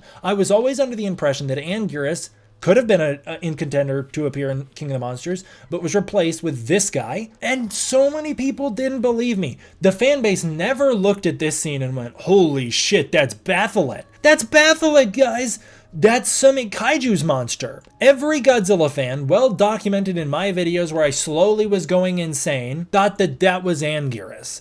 My dad thought that that was Anguirus. The only other monster people thought that this was freaking Baragon. People were arguing that this could be Baragon because he burrows, and he's kind of got a mountain ridge back as well. There's Baragon's back, kind of mountain ridge-ish. Yeah, I can see it. I can see it for sure. There's the spikes on his head. Those spikes could definitely have become the spikes on this guy. You know, there's maybe the head spike of Baragon, or maybe better yet, that's the nose spike of Anguirus, and there's the back spikes of Anguirus. That was what people thought they were seeing. As it turns out, this is the shoulder spike of Methuselah, but people thought it was Anguirus. Nobody looked at that and said, oh yeah, that's got to be a replacement for Gigan. It feels like we're kind of grasping at straws, the Gigan straw, to thread a narrative of them not being able to afford Gigan, so they replaced him with Methuselah. When that doesn't even seem like the monster that directly was replaced. I don't know. This is also a mighty big claim to make because, of course, they're not presenting evidence yet. This is the legal complaint, so we don't know what evidence they have. Maybe they have smoking gun evidence. If that evidence was made public, it would really change public perception. It would change my perception. As I said, I get behind this lawsuit in the first place. I don't get behind all the arguments made, but I get behind the idea behind it. I'm all for wanting to stand up for your intellectual property, and if Summit Kaiju truly believes that there's a huge potential that they took his monster, go for it, man. You have to prove it, and maybe they do have proof. You actually have the burden of proof. You actually have to be the one to prove it. Legendary does not have to disprove it. But they're making a claim here, and we don't have the evidence, which sucks. We can't say for sure, but they're claiming that the defendant, Legendary, had access to Batholith while producing Godzilla King of the Monsters. They claim that Methuselah wasn't produced until July 2018. I don't know where that date comes from. I don't know how they got July 2018. Is there evidence that proves that? I don't know. I have no clue. They say it's, it's 1 year after Summit Kaiju's Batholith premiered. I don't know where the proof of that comes from. That seems like, it kind of coincides with the Godzilla King of the Monsters trailer at Comic-Con, when in fact our first ever look at Methuselah wasn't until Godzilla King of the Monsters trailer 2 in December 2018, so I don't know. I don't know where they got that date. Maybe they have some smoking gun evidence that we just haven't seen yet. If they did, that'd really change the case for us fans. It would really change things. According to this, we don't have the evidence of this. Maybe this comes from Dope Pope himself. Maybe Dope Pope has some testimony that's referenced that we haven't seen. I don't know. We haven't seen all the evidence before. The core of their statement that they have access to Batholith while producing King of the Monsters is that they state several of the designers for Methuselah followed Dope Pope on social media platforms where Dope Pope had posted the Batholith design and could have been exposed to Summit Kaiju's posts about Batholith within the fan base, as well as Dope Pope's post about it. I don't know how they could prove that. I don't know if there's any messages where like an artist who designed Methuselah messaged Dope Pope or commented on their post and was like, dude, that's a great kaiju. I love that thing. I can't wait to put that in Godzilla King of the Monsters. We don't know. We haven't seen it. It's possible they could have seen it, but proving they did is a different story. They argue that the designers not only had access to the posts of Batholith, but had seen them. They claim they already had seen them before creating Methuselah. Down here, they state that Michael Dougherty's activity on social media, he was very active in the fan base back then. It was awesome. It's used as proof here that he could have seen Batholith's post as well. He could have seen Summit Kaiju's posts of Batholith. And they also state that he reviewed Dope Pope's portfolio at a horror convention. This included the artwork of Batholith. Now, I don't know. This states that it happened in 2018. 2018. They state that Dougherty follows artists in the Godzilla community, so he's very exposed to fan art, which he definitely was. He was probably overexposed to it to the point where I'm not sure one kaiju design would stick out to him. In 2018, they state Dougherty reviewed Dope's portfolio, including Batholith, during a horror movie convention. It very likely happened. What we also know is that Dope eventually goes on to work for the MonsterVerse. He was the one who designed Tiamat. He did the designs for Tiamat for Godzilla vs. Kong, and obviously Tiamat wasn't included in Godzilla vs. Kong. It was eventually included in Godzilla Dominion, and then it was eventually goes on to be included in Godzilla Kong the New Empire. Dope clearly is involved with the MonsterVerse. I mean, it is possible that some of the artists knew Dope, knew Dope's portfolio, knew of Batholith. We don't see the proof of that, but I think that is the biggest argument that I can see here that makes me suspicious. That's the thing that would make me suspicious as the creator of Batholith. If I create a Batholith and then I saw Dope becoming involved in the MonsterVerse after designing my monster and then doing fan art of Methuselah and then going on to do character designs for Godzilla vs. Kong with Tiamat, I would become pretty suspicious. So I'd reach out to Dope about it and be like, hey dude, do you know any more than I do? Because I'm getting a little worried. I thought it was a pretty big coincidence in theaters, but now I'm getting concerned. Maybe that did happen. We don't have the evidence that was presented, so we don't know. That is where the argument would come down to. Like, that's the true core of this argument. All of this other stuff I find to be kind of misconstruing. This is the argument that I think makes the most compelling sense. Like, did an artist working on Methuselah, did they see Summit Kaiju's character through Dope's posts? That is where I think the core truth of this argument would lie. We don't know the answer to that, but that's where the truth of this argument would lie. We don't know what Dougherty thought of Dope's portfolio. We don't know if Dougherty literally looked at photos of Batholith and had any thoughts on that. We don't know. That's not public. We do not know. What we know is that some of these arguments seem exaggerated, like claiming that there's a substantial similarity between Batholith and Methuselah in images like this, where they shoot Batholith from a low angle, and then you've got an angle like this in Godzilla King of the Monsters. As if that angle is even unique to Methuselah. You see the same angle of Behemoth in the same exact scene moments before the Methuselah shot. A low angle looking up at Behemoth, a monster we're arguing has no similarities to Batholith, destroying a building in a way that, again, bears no similarities, and yet we're claiming that this low angle is somehow unique to Batholith, and that this shot of Methuselah, not even from the same angle, not of the monster performing the same action, somehow copies it. They also allege that Dougherty admitted as of 2017 he still needed to decide on the non-Toho kaiju to include in the film. I don't know where that information comes from. They probably have a link for it. I don't remember that, to be honest with you. I remember him talking about that in 2018 at Comic-Con, and I don't even remember him saying he needed to decide on the designs or anything, as much as I remember him teasing for kind of the first time in 2018 that there were going to be other monsters in the movie other than our Toho 4. But according to this, it happened in October 2017. He still needed to decide on what non-Toho kaiju would appear in the film. They also state in October 2017, Summit Kaiju posted this picture of Batholith in a city street from a low angle where they claimed it's actually copied into Godzilla King of the Monsters. I personally disagree that there's a parallel between those shots. Of course you're going to shoot a kaiju from a low angle. You want them to seem big. Dougherty was trying to go for scale. That's how you shoot them, to make them look big. It's not even in the same lighting.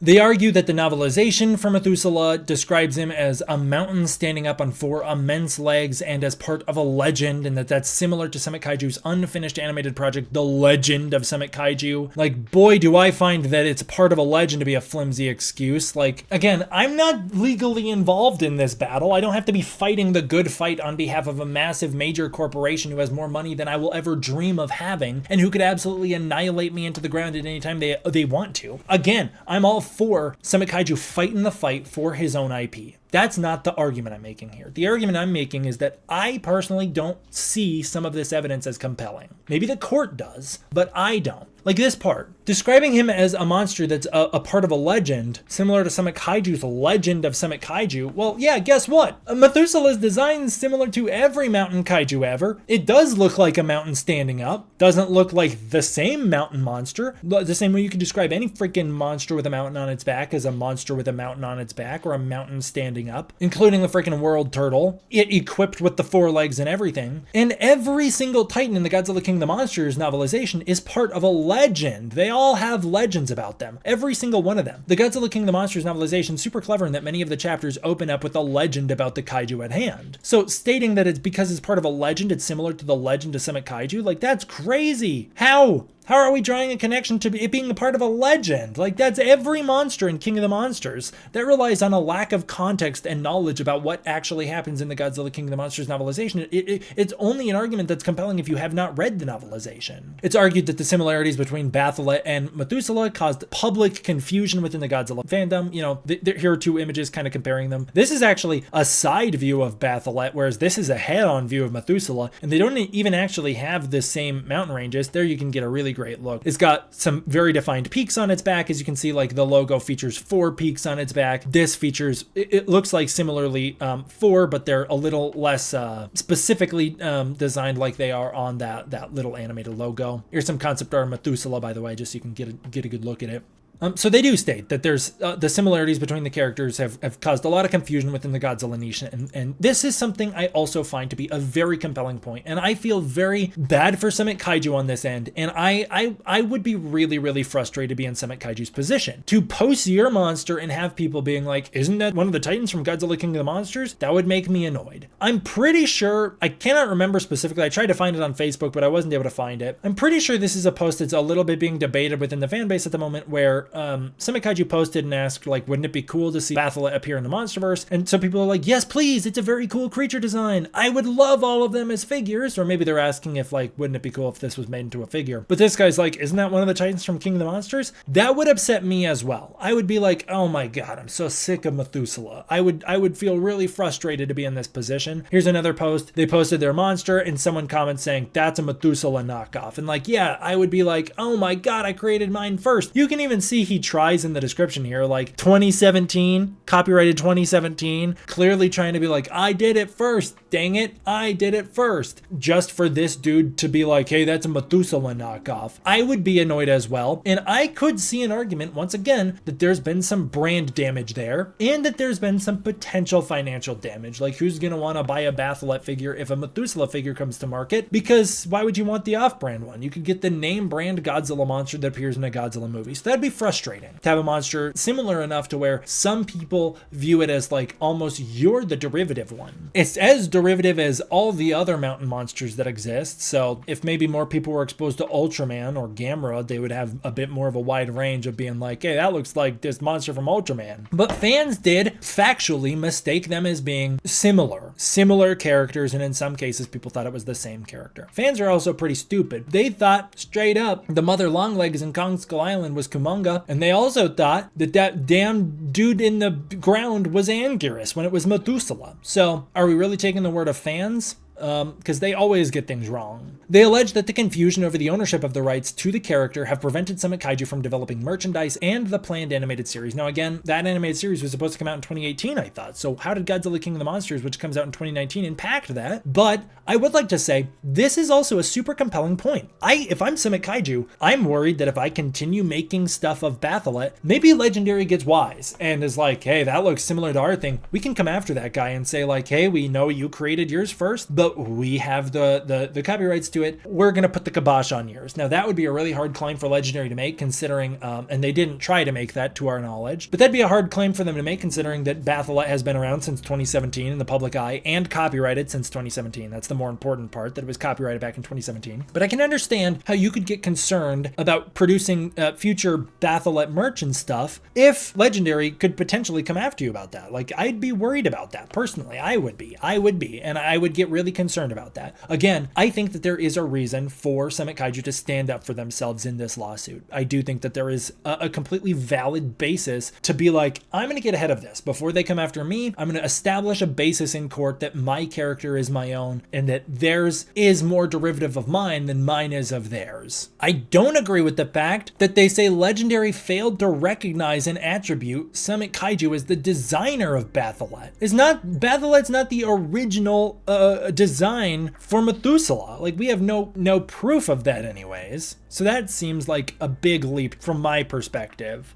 So what they're actually asking for here is enormous. They're asking for a lot, maybe again in hopes that like if we ask for a lot, we'll get talked down to a lesser amount, but that lesser amount's what we actually want. Very common tactic that people use in court all of the time. Like it happens all the time. Summit Kaiju is demanding a trial by jury, which makes sense to me, to prove the amounts they're owed, or, and I kind of find this interesting, they're willing to settle out of court for statutory damages, which means like set damages, I'm pretty sure, for the amount of $150,000 per infringed work. At first, I thought that meant like per copy of the Godzilla King of the Monsters novelization and film, which would be insane. But what I believe this actually means is they're asking for a grand total of $300,000 from Legendary, because they're saying the infringed work was infringed upon twice. It was infringed upon in Godzilla King of the Monsters and in the novelization, so that's two separate works. And so we need that $150 per work, which is a grand total of $300, or if they included Godzilla Dominion, which they're not, maybe because they weren't aware of it, or maybe because Godzilla Dominion makes enough changes to the design of Methuselah to be very distinct, so distinct from Batholith, like not even in the same ballpark. In fact, it barely even looks like Methuselah from Godzilla King of the Monsters, the movie. So maybe they were like, that work is too different, so let's not worry about that one. That one's fine. If that was the case, they could be asking for up to $450,000, you know? That's a lot of money, big chunk of change right there. Again, I don't know. Maybe they looked at this artwork from Dominion. Dominion was out by the time they filed this complaint. Maybe they looked at the artwork from Dominion and they were like, yeah, no, we've lost the plot. That doesn't look like our monster. Like that looks very distinct, especially considering this is the only artwork, especially considering this is the artwork that appears in the comic. Like the face shape is totally different. The tusks are totally different. Nothing about this face is similar. I believe this is the official sketch done by, I think Drew Edward Johnson did this sketch. And even then it looks so different. Just looks so different. So yeah, maybe they looked at that and they were like, this is no longer an infringement of our work. This is distinct enough to be its own. I don't know. I would if I was in that position. They also wanted, and this is a big one, moral rights. They wanted moral rights to the character and credit in the Godzilla King of the Monsters. I think they're arguing for credit in the movie Godzilla King of the Monsters, in the novelization of King of the Monsters, as the creator and author of the mountain monster, creator and author attributed in Godzilla King of the Monsters of Methuselah. They're arguing that they're the creators of Methuselah, and that's where they want credit, or just they want credit in general. They're also seeking correction to the false designation of the origins of this character. So the false designation, the origins of this character in this case would be basically they want Legendary to admit outright that the defendant, Legendary Pictures, has used the Batholith symbol in its film and novelization for Godzilla King of the Monsters in a manner that falsely designates its origins by calling it Methuselah and not Batholith, and treating it as its own kaiju that's unique to themselves, to Legendary, when in fact it is a symbol created and originated by Summit Kaiju themselves. So like they're arguing that it's their kaiju and they want Legendary to admit that. Like, Legendary, you better admit that this is ours. Which would be a pretty freaking enormous thing if Legendary were to do that. That'd be a really big deal, I think. They state that as a direct and proximate result to Legendary claiming the origins of Methuselah as their own, Summit Kaiju has been unable to develop merchandise such as toys and planned animated series, The Legend of Summit Kaiju. Again, I don't know how that's possible unless Summit Kaiju is just playing on the side of caution and being like, I don't want to get taken to court by Legendary, so I'm going to take them to court myself. That's, again, that makes sense to me. They also argue that the false designation of Methuselah as Legendary's creation has resulted in lots of public confusion and even some potential customers of Summit Kaiju from turning away from them and viewing Batholith as a knockoff character. Again, I can see that argument as well. Like, again, why would you want Batholith if there's a similar enough monster that actually is in the Godzilla mythos? You'd want that one instead if you're going to get a figure or something of it. Personally, it seems like the Summit Kaiju brand has been really looked at as, like, it feels like their reputation has been completely tanked as a result of fans becoming aware of this lawsuit, especially on Reddit and Twitter. And so I'd actually think now more than ever it would be hard to sell stuff of your own character of Batholith. I think it'd be harder now than ever. What they're specifically asking for in their prayer for relief is in order stating that Legendary has infringed upon Summit Kaiju's copyright, in order declaring that Legendary did this willfully, like they did this on purpose. They want monetary damages, in order enjoining defendants, Legendary, from any future reproduction or distribution of the Batholith character, including as depicted in the film or novelization of Godzilla King of the Monsters. That's the one that will not stick. That's the one that will be way, way too hard to do. This I actually think might hold the key to this entire case. Not my legal opinion, just pure speculation from me, some armchair psychologist, legal boy sitting on his chair yapping. I would think that this holds the key, because let's just say that Legendary is found guilty by the jury. Let's just say they are. Let's say that they can prove somehow. Some of the artists who worked on Methuselah were very aware of the Batholith character and took it. Let's say they could prove that. Maybe I think Dope Pope might be the key to proving that, but if that's proven by a jury, oh my god, that'd be a horrible, horrible thing for Legendary. They would have to re-edit Godzilla King of the Monsters. They maybe have to re-CGI over Methuselah. They'd have to do something completely different to get rid of him. They'd cut him out of the movie entirely, but that'd mess up the music, the sound design, the flow. What are they going to do about the bowing scene? Do they just remove him from it? Like, how do you even go about fixing that? You're going to have to go through a whole Zack Snyder's Justice League level of changes to fix that. And you also have to stop production of the Godzilla King of the Monsters novelizations and subsequent releases of that novelization, fix those chapters to get rid of Methuselah. Any mentions of Methuselah have to be erased. That would be a really, really, really, really bad thing to happen. And Legendary probably doesn't want this case to go to trial to avoid specifically this. This feels like the one where it would be like, that'd be doomsday. And if that happened, that is the end game. Like, that's a crazy repercussion to this lawsuit going in favor of Summit Kaiju. So you might want to just avoid that by settling out of court, which is what they do. They settle out of court, you know, and that we'll talk about in a second here, but you would want to avoid this outcome. Number 4, in the prayer for relief, you don't want that to happen. So you might want to settle out of court in favor of Summit Kaiju to just say, hey, we'll give you some of the things you asked for, and in favor, we're not going to do some of the other things. We're not going to recut Godzilla King of the Monsters. We're not going to alter the novelization. We'll cut Methuselah out of Dominion. That's fine. That's easy enough. But we're not changing the film or the novelization. That's too big of a process. And in return, we'll pay you your legal fees and give you your credit and whatever else Summit Kaiju won. Now, one thing I think is interesting is that technically, and it depends on the verbiage used as this case developed, it technically forbids Legendary from copying or sharing through re-releases, physical sales, or reprints, or even digital streams Godzilla King of the Monsters in the novelization with Methuselah as he is currently depicted. It's possible they could legally alter the design of Methuselah, keep the name Methuselah, keep the origin the same, but alter the design of Methuselah to no longer resemble a mountain monster. It's possible, but that I actually think would be probably up to Summit Kaiju's legal team in terms of what they're specifically asking for, and we don't specifically know what they want. It just says, as depicted in the film or novelization, which means like maybe they're saying you can use Methuselah moving forward, but you cannot use Methuselah as depicted. Like I said, options could be to sell edited versions of the film and novelization that cut Methuselah out, or altered versions of the film release that Methuselah is no longer depicted in its current form and looks very, very different from Batholith. It seems possible that that is a way that Legendary could go about it in the future, including Methuselah in future projects, completely changing the design of Methuselah so that Methuselah looks different enough. That could still be. Is Methuselah gone from canon? No. Methuselah is still in the movie. Methuselah is still in the novelization. Methuselah is still in current releases of both. So Methuselah is still canon. They can use the name Methuselah, but it does seem like they can no longer use the design as seen in Godzilla King of the Monsters. Among other things, Summit Kaiju also wanted an order stating that Summit Kaiju both morally owns the rights to the mountain kaiju design of Batholith / Methuselah, and the origin for the kaiju be reattributed to Summit Kaiju and no longer to the artists who designed the Methuselah artwork.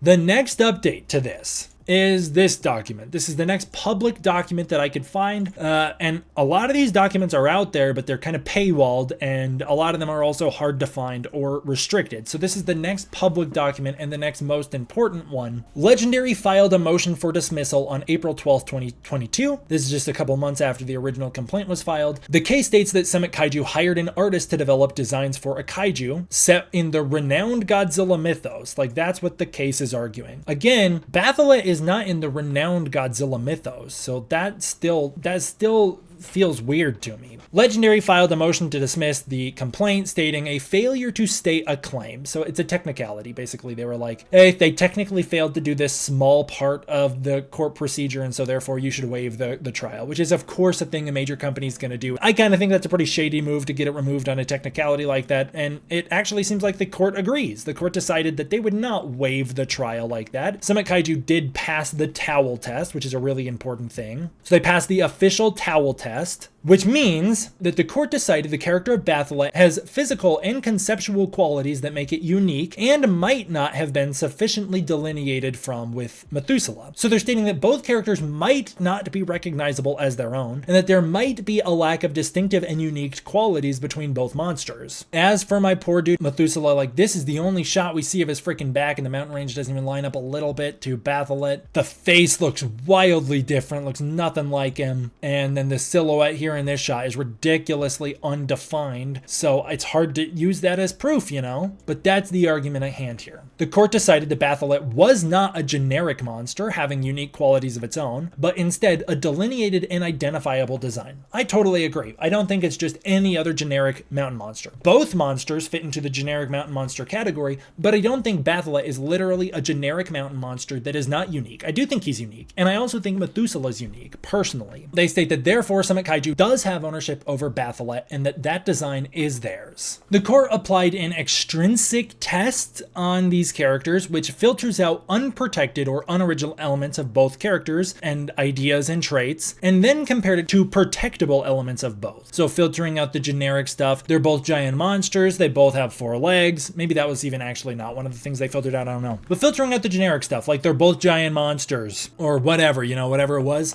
And then comparing the traits that are protectable, you know, the traits that do make them their own. What makes Batholith distinct? What makes Methuselah distinct? They compared those traits and said that Batholith has enough that are distinct and stand on their own enough to be compared to Methuselah. They decided that it's plausible infringement occurred. I agree it's plausible infringement occurred here. I'm not saying Michael Dougherty did it. I'm not saying Michael Dougherty was out to get Summit Kaiju or stole Summit Kaiju's kaiju. I'm saying it's plausible to me that if they can prove an artist who designed Methuselah had seen Dope Pope's design for Batholith, that's a pretty good argument to say that they maybe were a little more inspired by Batholith than they should have been. I don't have the proof of that. I haven't seen the proof of that. And so finally, the motion to dismiss was denied by the court, and Legendary needed to proceed by April 26, 2022, and they were moving towards a full-blown trial.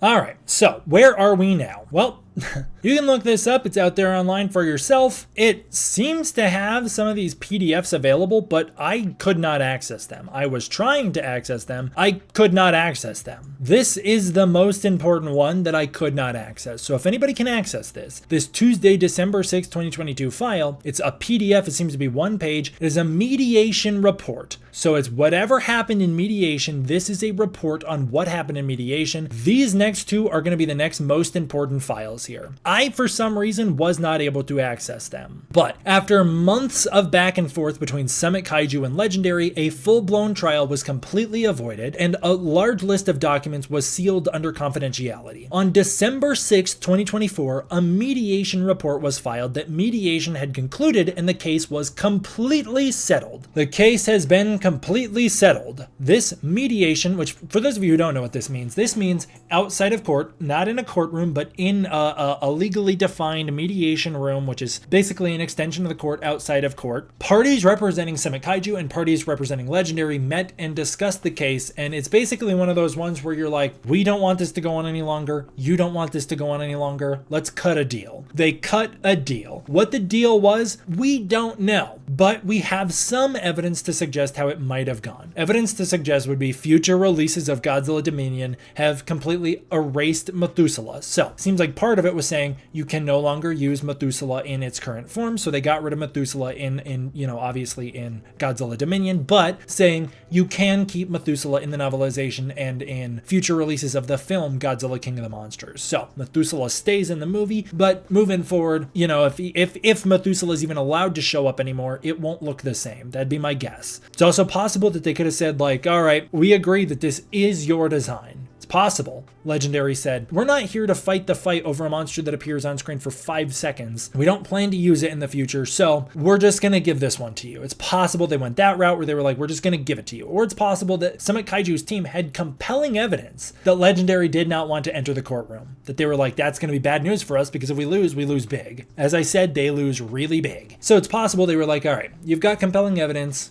you know what, we're going to agree to your terms outside of court. Maybe they gave him the $300,000 that it seemed like he was asking for. It's possible. And then they recoup the lawyer's fees, the attorney's fees as well. On December 6, 2022, a mediation report was filed. On December 7th, the court was notified that the mediation had occurred. Summit Kaiju's team was notified that if they didn't officially file dismissal, the trial would commence anyways and things would go through, which would actually probably disrupt the agreement they came to in mediation. Like, the mediation states, I'm assuming, if this doesn't go to trial, we'll give you blank award. On December 9th, 2022, the case was officially dismissed. It was officially filed for dismissal. Summit Kaiju's representatives dismissed the case with prejudice, meaning he cannot reopen or relitigate Methuselah's previous appearances anymore. The only way this case could continue is if Methuselah shows back up and uses the same design, or if there were some other terms they agreed to behind closed doors that we're not aware of that are breached. Like, probably, presumably, if figures of Methuselah are produced, that would probably breach the agreement, stating like, hey, we agree that this is my monster, so don't make figures of it. And so then they could reopen the case, but it would really be like opening a new case about the breach of whatever their contract is. Contract also probably has NDAs, which means Summit Kaiju probably cannot discuss much of this in the public. Probably couldn't discuss it behind closed doors either. But the with prejudice means they're saying, hey, we're walking away, case is done, I got what I wanted, you got some of what you wanted,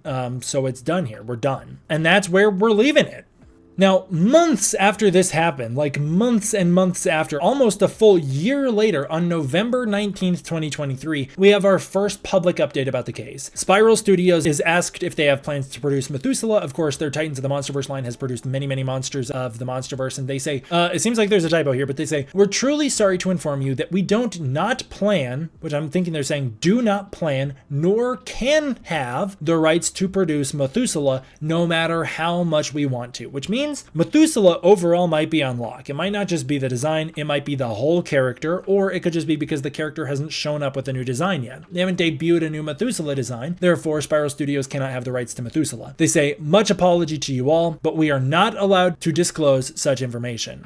They're unable to make Titanus Methuselah. Unable to make Titanus Methuselah seems to me that a potential condition of this settlement, this agreement, was that Methuselah can no longer be used moving forward. It potentially explains the removal of Methuselah from the comic book Godzilla Dominion, because of course Godzilla Dominion, I don't think got a technical re-release. It was the MonsterVerse Omnibus collection, which removed the Methuselah artwork. So technically speaking, it would be a brand new production, a brand new product. So it's possible like previous editions of Dominion could still have the Methuselah artwork, and its future productions of things like the Omnibus collection have to remove the Methuselah artwork. It's possible that nobody's allowed to touch Methuselah anymore. Methuselah's gone. Seems rough to say that Methuselah's gone, and it makes Summit Kaiju, I feel like there's a reason people are upset with the Summit Kaiju brand right now. Here's our other bit of evidence. In the credits to Godzilla Kong the New Empire, a movie that Jeremy Allen Soules, as we are aware, had absolutely nothing to do with at all. Summit Kaiju International and Jeremy Allen Soules are given a wish of thanks. The producers wish thank to Jeremy Allen Soules of Summit Kaiju International. So it seems like Legendary has conceded here and said, this is basically what we're talking about. It seems like this to me feels like it could be giving the moral rights of Methuselah to Summit Kaiju, but more likely this is the false designation of origin. Most likely this is them reattributing the origin of Methuselah to Summit Kaiju International and to Jeremy Allen Soules. That feels to me like the most likely scenario. They've agreed like, hey, we'll even give you screen credit to reattribute the origin of Methuselah to you, as long as you don't take it to court and we can just leave it here. It really feels like it went almost entirely in Summit Kaiju's favor. The only thing it seems like Legendary may have stood to gain from this is that they no longer are in jeopardy of having to edit Methuselah out of King of the Monsters.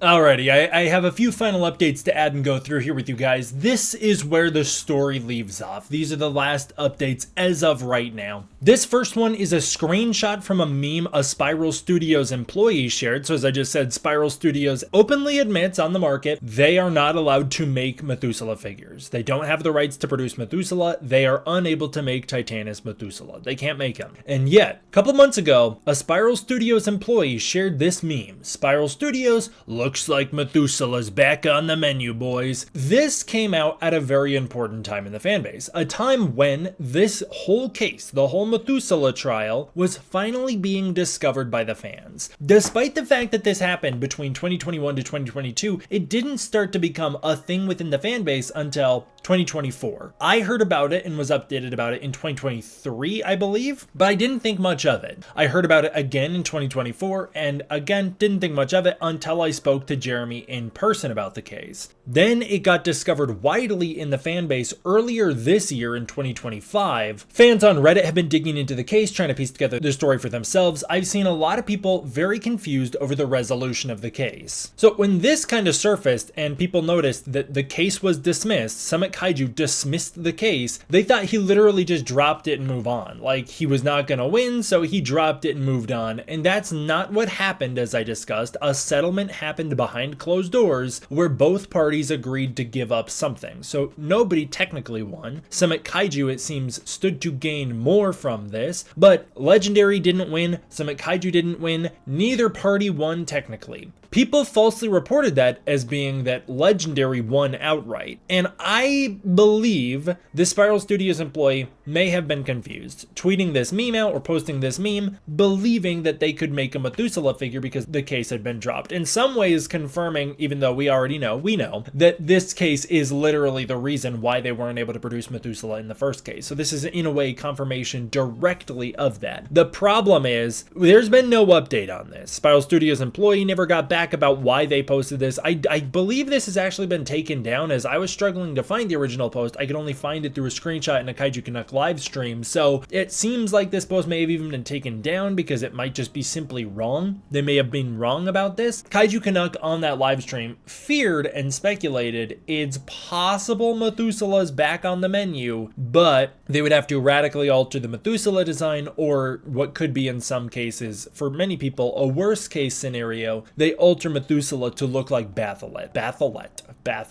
That, I could see that being a worst case scenario for many fans as well. I don't want a Batholith figure, I want a Methuselah figure. You know, maybe in a world where where this lawsuit didn't happen, I would have wanted a Batholith figure. Same way that I got a Gojira figure, which is another fan kaiju. Like, I was willing to buy a Gojira figure. I could have been willing to buy a Batholith figure. Not anymore, though. I want a Methuselah, and I do not want anything to do with Batholith. So anyways, this Spiral Studios post could indicate that it's possible that they could produce new Methuselah figures, but that they'll look altered, they'll change the design, as we talked about. It could just be that the current iteration of Methuselah's design cannot stand, although it does seem very, very likely that this was just straight up, they were misinformed and mistaken. Even more recently, and I don't want to put them on blast, there is this Twitter thread that I found. It is a Twitter thread between two individuals, one of them who's the one in white here, who is very passionate about saving Methuselah. This other one is a person who is more in the know. This is a person who knows a bit more than the rest of us. These are the two comments that are actually really important. So, working with legal before, I'm dancing around very careful phrasing and not saying anything directly here. You gotta read between the lines. We gotta see the settlement. The evidence is all public record, but it's that settlement. His convo with the designers, marketing,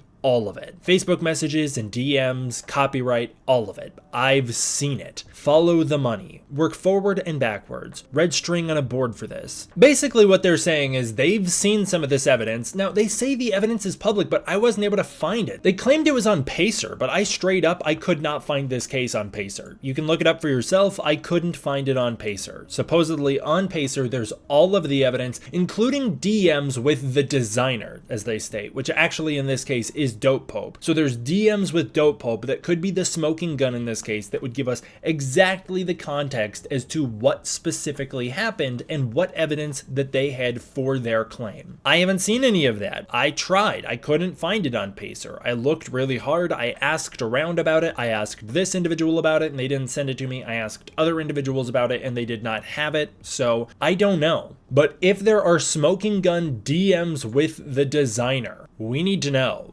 We haven't seen those. That would really help clear things up. So as we all know, Summit Kaiju posted this on Instagram, shouting out the fact that they got thanked in the credits for Godzilla Kong the New Empire, Jeremy Allen Souls of Summit Kaiju International. Now, as I speculated a minute ago, it could have been that they were being awarded the moral rights or even the designation of origin here. I did forget, I kind of missed the part that in this lawsuit, they're specifically asking for credit in Godzilla King of the Monsters in the novelization. Now, they're not going to re-edit the movie Godzilla King of the Monsters or the novelization. I guess you could edit into the novelization in future copies, but you can't. It'd be a ridiculous thing to re-edit Godzilla King of the Monsters end credits to include this. So instead, you would push that to here. You'd credit him in Godzilla Kong the New Empire instead. I think that that's also possible. It still could be that he won the moral rights and the designation of origin. That could be an acknowledgement of that here. But it could also just be that they agreed to credit him essentially as a concept artist, saying like, yes, you contributed to the design. Not that you own the design, not that you own the character, but that you did contribute to it in a meaningful way. Very well could be what they're doing here.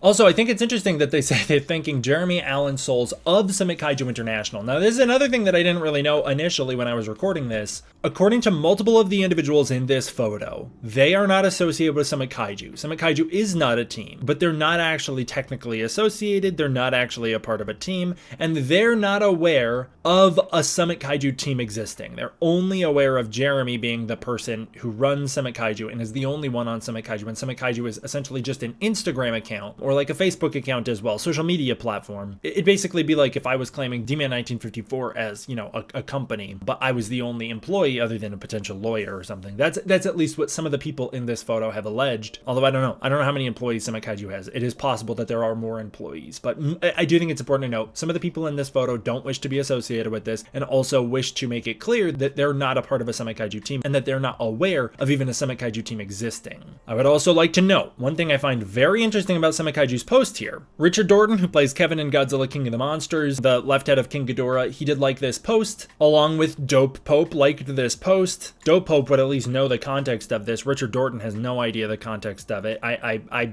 guarantee you that one as a friend of Richard Dorton's. Also, Dan Stevens, who plays Trapper, liked this post. Again, highly doubt Dan Stevens has the context to this. Most importantly and interestingly, Michael Dougherty liked this post. I'm very curious if Michael Dougherty even has the context of this. Because the case never went to trial, it's very, very possible and actually highly likely Dougherty was never notified about the lawsuit in the first place and has no idea about Methuselah's fate. Dougherty's not still an active part of the fan base. Well, occasionally Dougherty will post about Behemoth on Twitter. Dougherty's not involved in the fan base anymore. It seems like Dougherty has moved on, and it in some ways seems like Legendary has moved on from Dougherty. I don't even think Dougherty would know about what's going on, but I do find it very interesting that Dougherty liked this post. That could be an indication of some type of admission that, like, yeah, Dougherty's aware that some wrongdoing happened here and is celebrating the fact that credit went to Jeremy Allen Souls. That could be a potential, I don't know.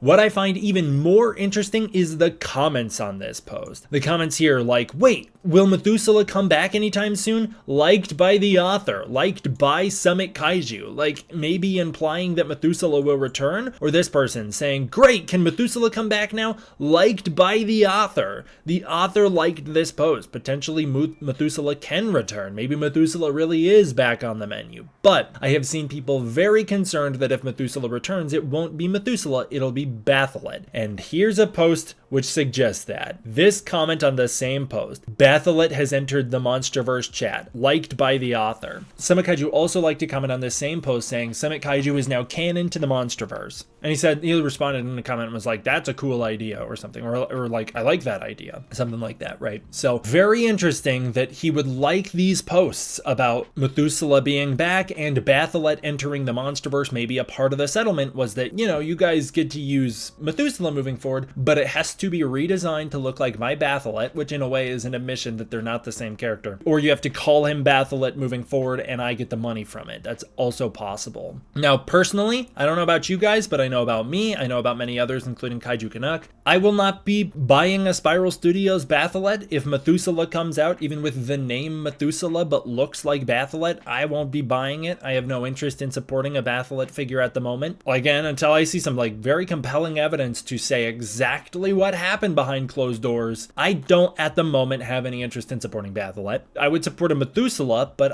I'm not interested in supporting Batholith. It's kind of funny though that this whole case has made Methuselah far more iconic and endeared to the fan base than Methuselah ever was before. A kaiju that people straight up stopped talking about years ago. Now everybody's talking about, and Methuselah has become a big deal for all of us fans. In a way, this case becoming more public and more well-known has made Methuselah one of the more endeared monsters in Godzilla King of the Monsters, whereas before, I felt like I was the only Methuselah fan. I remember when that movie came out, I was a fan of Methuselah. I thought it was really cool. I was a really big fan of Scylla, but everybody was on the Behemoth train. Everybody was hyping up Behemoth. Nowadays, there's a lot more discussion about Methuselah because people are very interested. I saw someone explain it like it's essentially if they took Varan away from us, you know, like if somebody stepped in and was like, hey, I've done a lizard kaiju that crawls on 4 legs and maybe it could even glide. I deserve the rights to Varan, and all of a sudden we got no Varan merch. All of a sudden Varan was removed from future releases. I don't know. Interesting stuff. My last thing that I want to say here is I spoke with my father about this case. I just was curious what he would think about it. My father has way more extensive history in courts than I do. He's got a very deep bed of knowledge about how these types of litigations go, about being in court, how these trials go, about where the money goes, you know. It's not like he's a copyright lawyer or anything, but he does have a much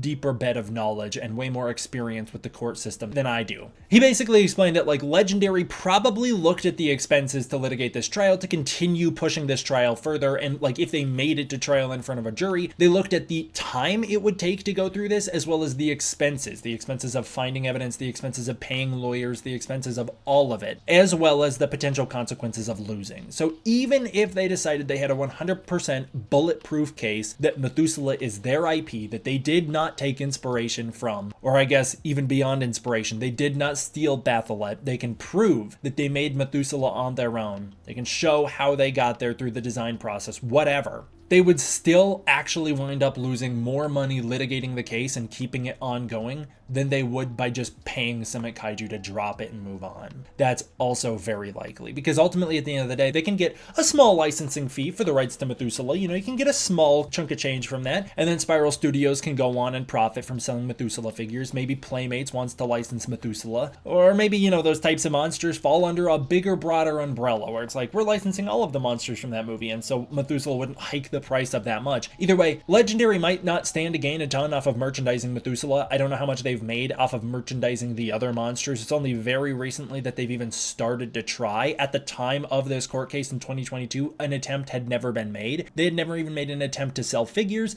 They had never even made an attempt to sell merchandise of these things. They had never tried with the King of the Monsters 17 and counting. So it's very possible that at the time they were like, straight up, we have no interest in licensing these characters or making merchandise of these characters. They were throwaway monsters that appeared for one scene. Technically speaking, at the time that all of this was going down, they didn't even know what the future of the MonsterVerse would look like. They hadn't yet decided on Godzilla Kong the New Empire specifically, and they hadn't yet decided on Monarch Legacy of Monsters fate. So it's also possible they were like, we don't even know if we're going to continue the MonsterVerse in a capacity where this would matter. So what's the point? And obviously the MonsterVerse has gotten bigger than ever. So now it's looking like a mistake on their part. But it's very possible that they just realized, like, hey, entertainment lawyers, copyright lawyers, the lawyers who are on retainer for Legendary and Warner Bros., they're very, very expensive. They're so expensive that maybe the $300,000 settlement fee that Summit Kaiju was asking for seemed like chump change. And they were like, screw it, man. We'll just give him the money, drop the case. We'll give him some of the things he wants. Like, we'll put his name in the credits of New Empire and move on. It seems like the things we know for sure is that Spiral Studios a year later in 2023 made it clear they could not make Methuselah figures.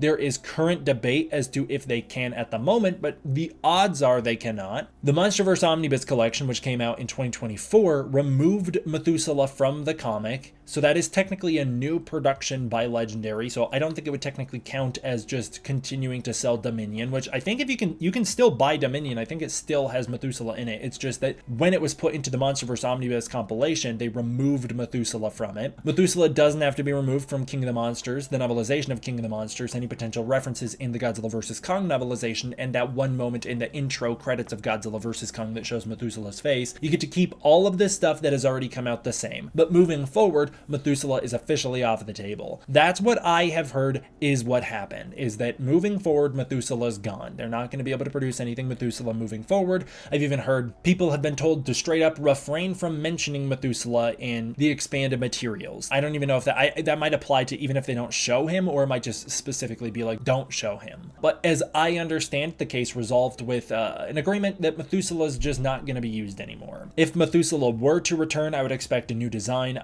or I would expect Jeremy Allen Souls to make a lot of money off of it. But I don't know. I don't know, man. It's hard to say because we haven't seen the settlement. That's just all we have out there at the moment. I honestly think there is a even split between the possibility that an artist had seen Batholith, who worked on Godzilla King of the Monsters, and maybe took more inspiration than they should have, as well as the possibility that they came up with it entirely on their own. That's actually maybe a little harder to prove. How do you prove somebody didn't see something before doing work, you know? It's a hard thing to prove. But I think that the likelihood is 50-50 straight up. Like, Batholith was around. Some of the artists supposedly followed Dope Pope. Dope Pope obviously eventually starts working for Legendary in the MonsterVerse. Dope Pope obviously had some overlap with Michael Dougherty at some point. But on the other hand, it's not that original of a monster, and it is a thing that I could come up with on my own, as I did.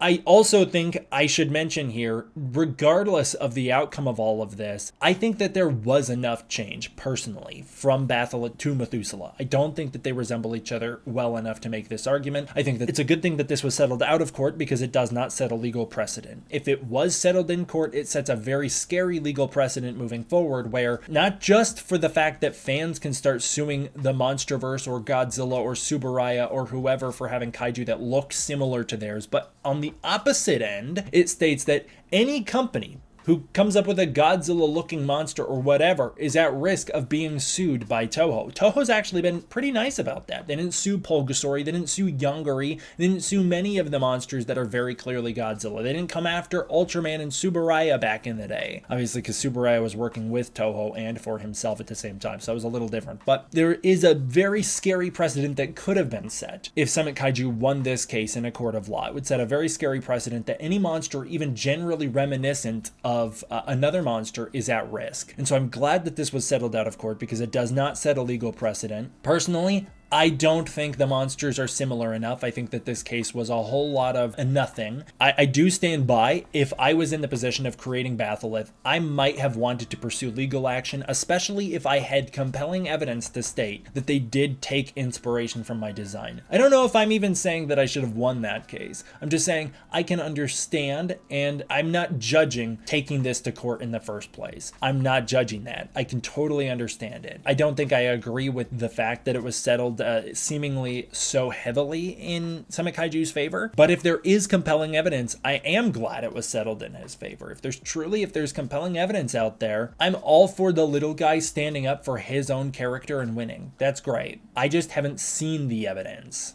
I know this was so much to go through. I know there's so much here. It's got my head spinning. I wish we knew more. I wish we had more evidence. But unfortunately, that's where the story ends. We do not know how things officially resolved. It is done behind closed doors. It's possible we'll never know. Maybe Summit Kaiju someday speaks up about it. Maybe Dope Pope someday speaks up about it. I would bet neither of them are allowed to. It could even be possible Michael Dougherty's not allowed to. I don't know. After 2 hours, might seem like a really underwhelming or depressing conclusion, that it does seem Methuselah's gone. We're not going to be allowed to use Methuselah anymore. They could probably still mention Methuselah. It's very possible they could even mention on like a screen that Methuselah died in action after King of the Monsters, you know. Methuselah was killed by an evil titan, or Methuselah himself finally died of old age. That'd be the best send-off for Methuselah, is finally dying of old age, as he is supposed to be the oldest titan other than probably Shimo. Or just saying like Methuselah was killed by Godzilla, which does feel a little mean because Methuselah I don't think is technically supposed to be like evil. I'm honestly not sure if this is accurate or if this is canon. I'll have to look into where this bio comes from. I have this bio download on my computer that very much states Methuselah is a protector, so I don't know if this is officially canon. I do think it is though, or I think it was published with the Godzilla King of the Monsters watch along, I'm pretty sure, but I don't know 100%. So maybe Godzilla didn't kill Methuselah, but maybe Methuselah finally died. I should also note, just for all the canon heads out there, I guess we don't technically know Methuselah is the oldest titan in the MonsterVerse. It's just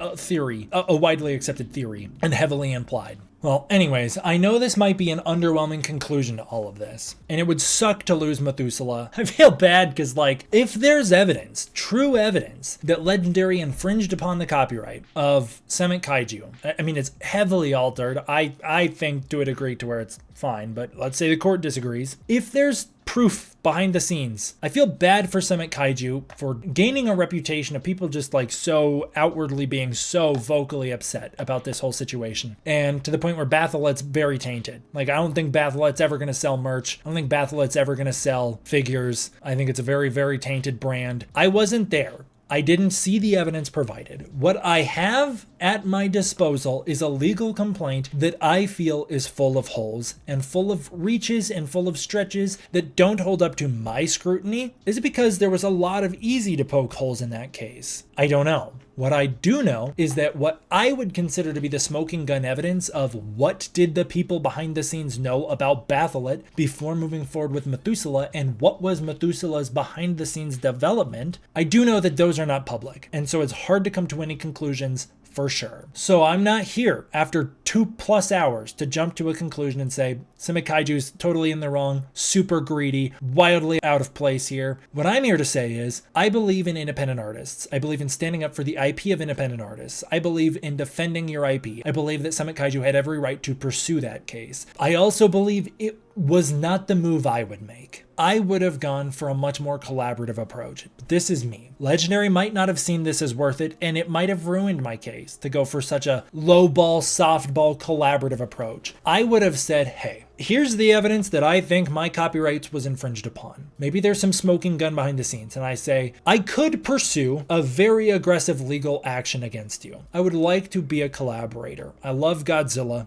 I love the brand. I would like a licensing fee for the use of Methuselah. I would like for you to continue to use Methuselah, but I want to be paid for it. I want to be credited for it. I want a licensing fee for it. I want you guys to make your Methuselah figures and merchandise. I want a licensing fee and a cut of that. I want a percentage of the merchandise made. I know it's kind of a big ask, but I could be asking for more and I could be asking for a lot worse. I would have gone for the collaborative approach and said, there's a fan base for this character, but if I'm Summit Kaiju, I'm arguing this character is my character. You stole him from me. I would like a collaborative approach to this because I guess the only fear in this case is the fear would be, would they allow you to produce your own stuff with that character anymore? Maybe Legendary would say, oh yeah, we'll give you a licensing fee, but you can no longer produce content of your own with that character. We don't want it as your logo anymore. We don't want it, don't go forward with your animated project. Don't go forward with your figures. You'll get a cut of the Methuselah figures and that's that for you. I could understand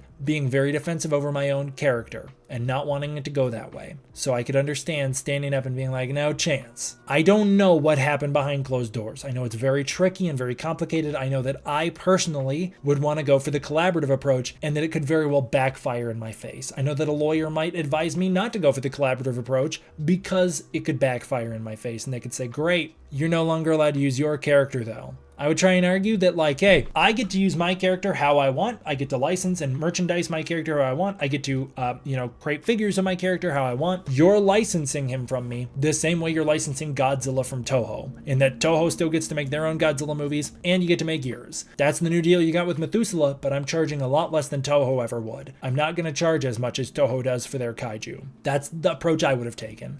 But as it stands, that is not the approach they took, and so fans are not giving the benefit of the doubt. They're not being like, hey, we don't have all the answers. Instead, they're saying what we do have has a lot of holes. What we do have can be easily called into question. A lot of the arguments made in that legal complaint don't hold up when you know the context of Godzilla movies, when you know the context of the Godzilla fan base, when you know the context that Batholith is not in the Godzilla verse, when you know the context that Methuselah is distinct enough, when you know the context that Mountain Kaiju exists before Methuselah, when you know the context of all of this stuff. That's an approach that I would have tried to take. It might have failed. And if it failed, that sucks for me. That really blows because now I'm always going to be looked at as the ripoff. I think it sucks. I think the whole situation sucks. Is it the most exciting conclusion for me to say that I don't agree with the outcome of this lawsuit, but I understand why it was filed, but that I don't have the evidence I would like to come to a solid conclusion? What I am coming to the conclusion of is that a lot of people also misunderstand what the court case is actually about and what they're arguing, what they wanted. I've seen a lot of people very confused over the conclusion of the court case. Some people even thinking that we won Methuselah Methuselah's back. Summit Kaiju dropped the case, so Methuselah's back, and that's just not what happened. I'm still a Methuselah fan. I still love King of the Monsters. I still think Methuselah is awesome, and I'd love to see Methuselah return in the future. I would love a Methuselah figure very badly, and I think it sucks that I'm not going to get one. I think it sucks that Methuselah is not going to be allowed to be brought back. Imagine if that happened to a different Godzilla monster. Imagine if we all got really attached to the Muto, and then they're not allowed to acknowledge the Muto anymore. Or imagine if that happened to a classic monster. Imagine if someone came after them for Gigan back in the day. We'd lose Gigan. I kinda ended without a call to arms, so I'll give you one. If you want something to do, like what's a next step? Well, unfortunately, I'm not really sure if there's a realistic option. I don't know what this settlement entails. I don't know who agreed to what. It's possible Legendary agreed to never use Methuselah again no matter what. It's possible they agreed to never use Methuselah without consent from Summit Kaiju. It's possible both parties agreed to never use their respected mountain parties, as a lot of people speculate that Summit Kaiju's also kind of given up using Batholith. If you want to know what to do next, the only things we really can do are, number one, absolutely don't harass anybody involved. Don't harass a single artist. I don't want to see a single artist get any sort of harassment about this, especially Dope Pope for designing Batholith and for being named in the lawsuit. I don't want to see anybody coming after Michael Dougherty, and I do not want to see anybody coming after Jeremy Allen Souls. Just leave Summit Kaiju alone about it. I think it's fine to ask questions. More power to you. I think that's totally fine, but as long as you're doing it very respectfully. I cannot condone anybody harassing anybody else, but I've seen some people come up with some things to do. I've seen a lot of people using the hashtags bring back Methuselah or justice for Methuselah, even where's Methuselah. But I think the one I've seen the most people rally behind is the hashtag save Methuselah. So that's the one I'll say to use. Use the hashtag save Methuselah and ask questions. Ask questions about the settlement agreement. Ask questions about what comes next, and just keep looking for the truth until we can finally find more. I've also seen some people boycotting X Plus North America. That's totally within your rights to do as well if you feel that passionate about it. But my call to arms is to use the hashtag save Methuselah and to ask questions. Respectfully. That's all I got. Just stay informed about it though. It's a tricky situation. It's really messy. What I do know is that I spent tons of time on this topic. I would really appreciate any support I can get on this video. Liking the video, commenting your thoughts on this video, hyping this video, sharing this video, any sort of support I can get. I spent so much time on this and I'd really appreciate it. I'd especially appreciate any support I can get through the channel members and from my patrons over on Patreon. If you want to support the Patreon, you can use the link in the description below where you can get early access to content, access to the Discord community, and more. If that's not your thing, please consider joining as a channel member. I'd really appreciate it. It is through the support of the patrons that I can do major deep dives like this, and the more you guys support, the more deep dives like this I can do. So thank you guys so much for watching. Sorry this isn't the most epic conclusion. Sorry to say, given the evidence we have, I can't come to a conclusion. I think that there is something to be said for what those artists had seen prior to developing Methuselah. I don't think that some of the other arguments hold water, but it's a really tricky situation and a complicated topic. I'm very curious to see what you guys think after watching this video. I'm not sure how many people make it to the end of this video. It's a big doozy. Thank you guys all for watching. I hope you enjoyed. I will see you all next time for the next one. D-Man, out.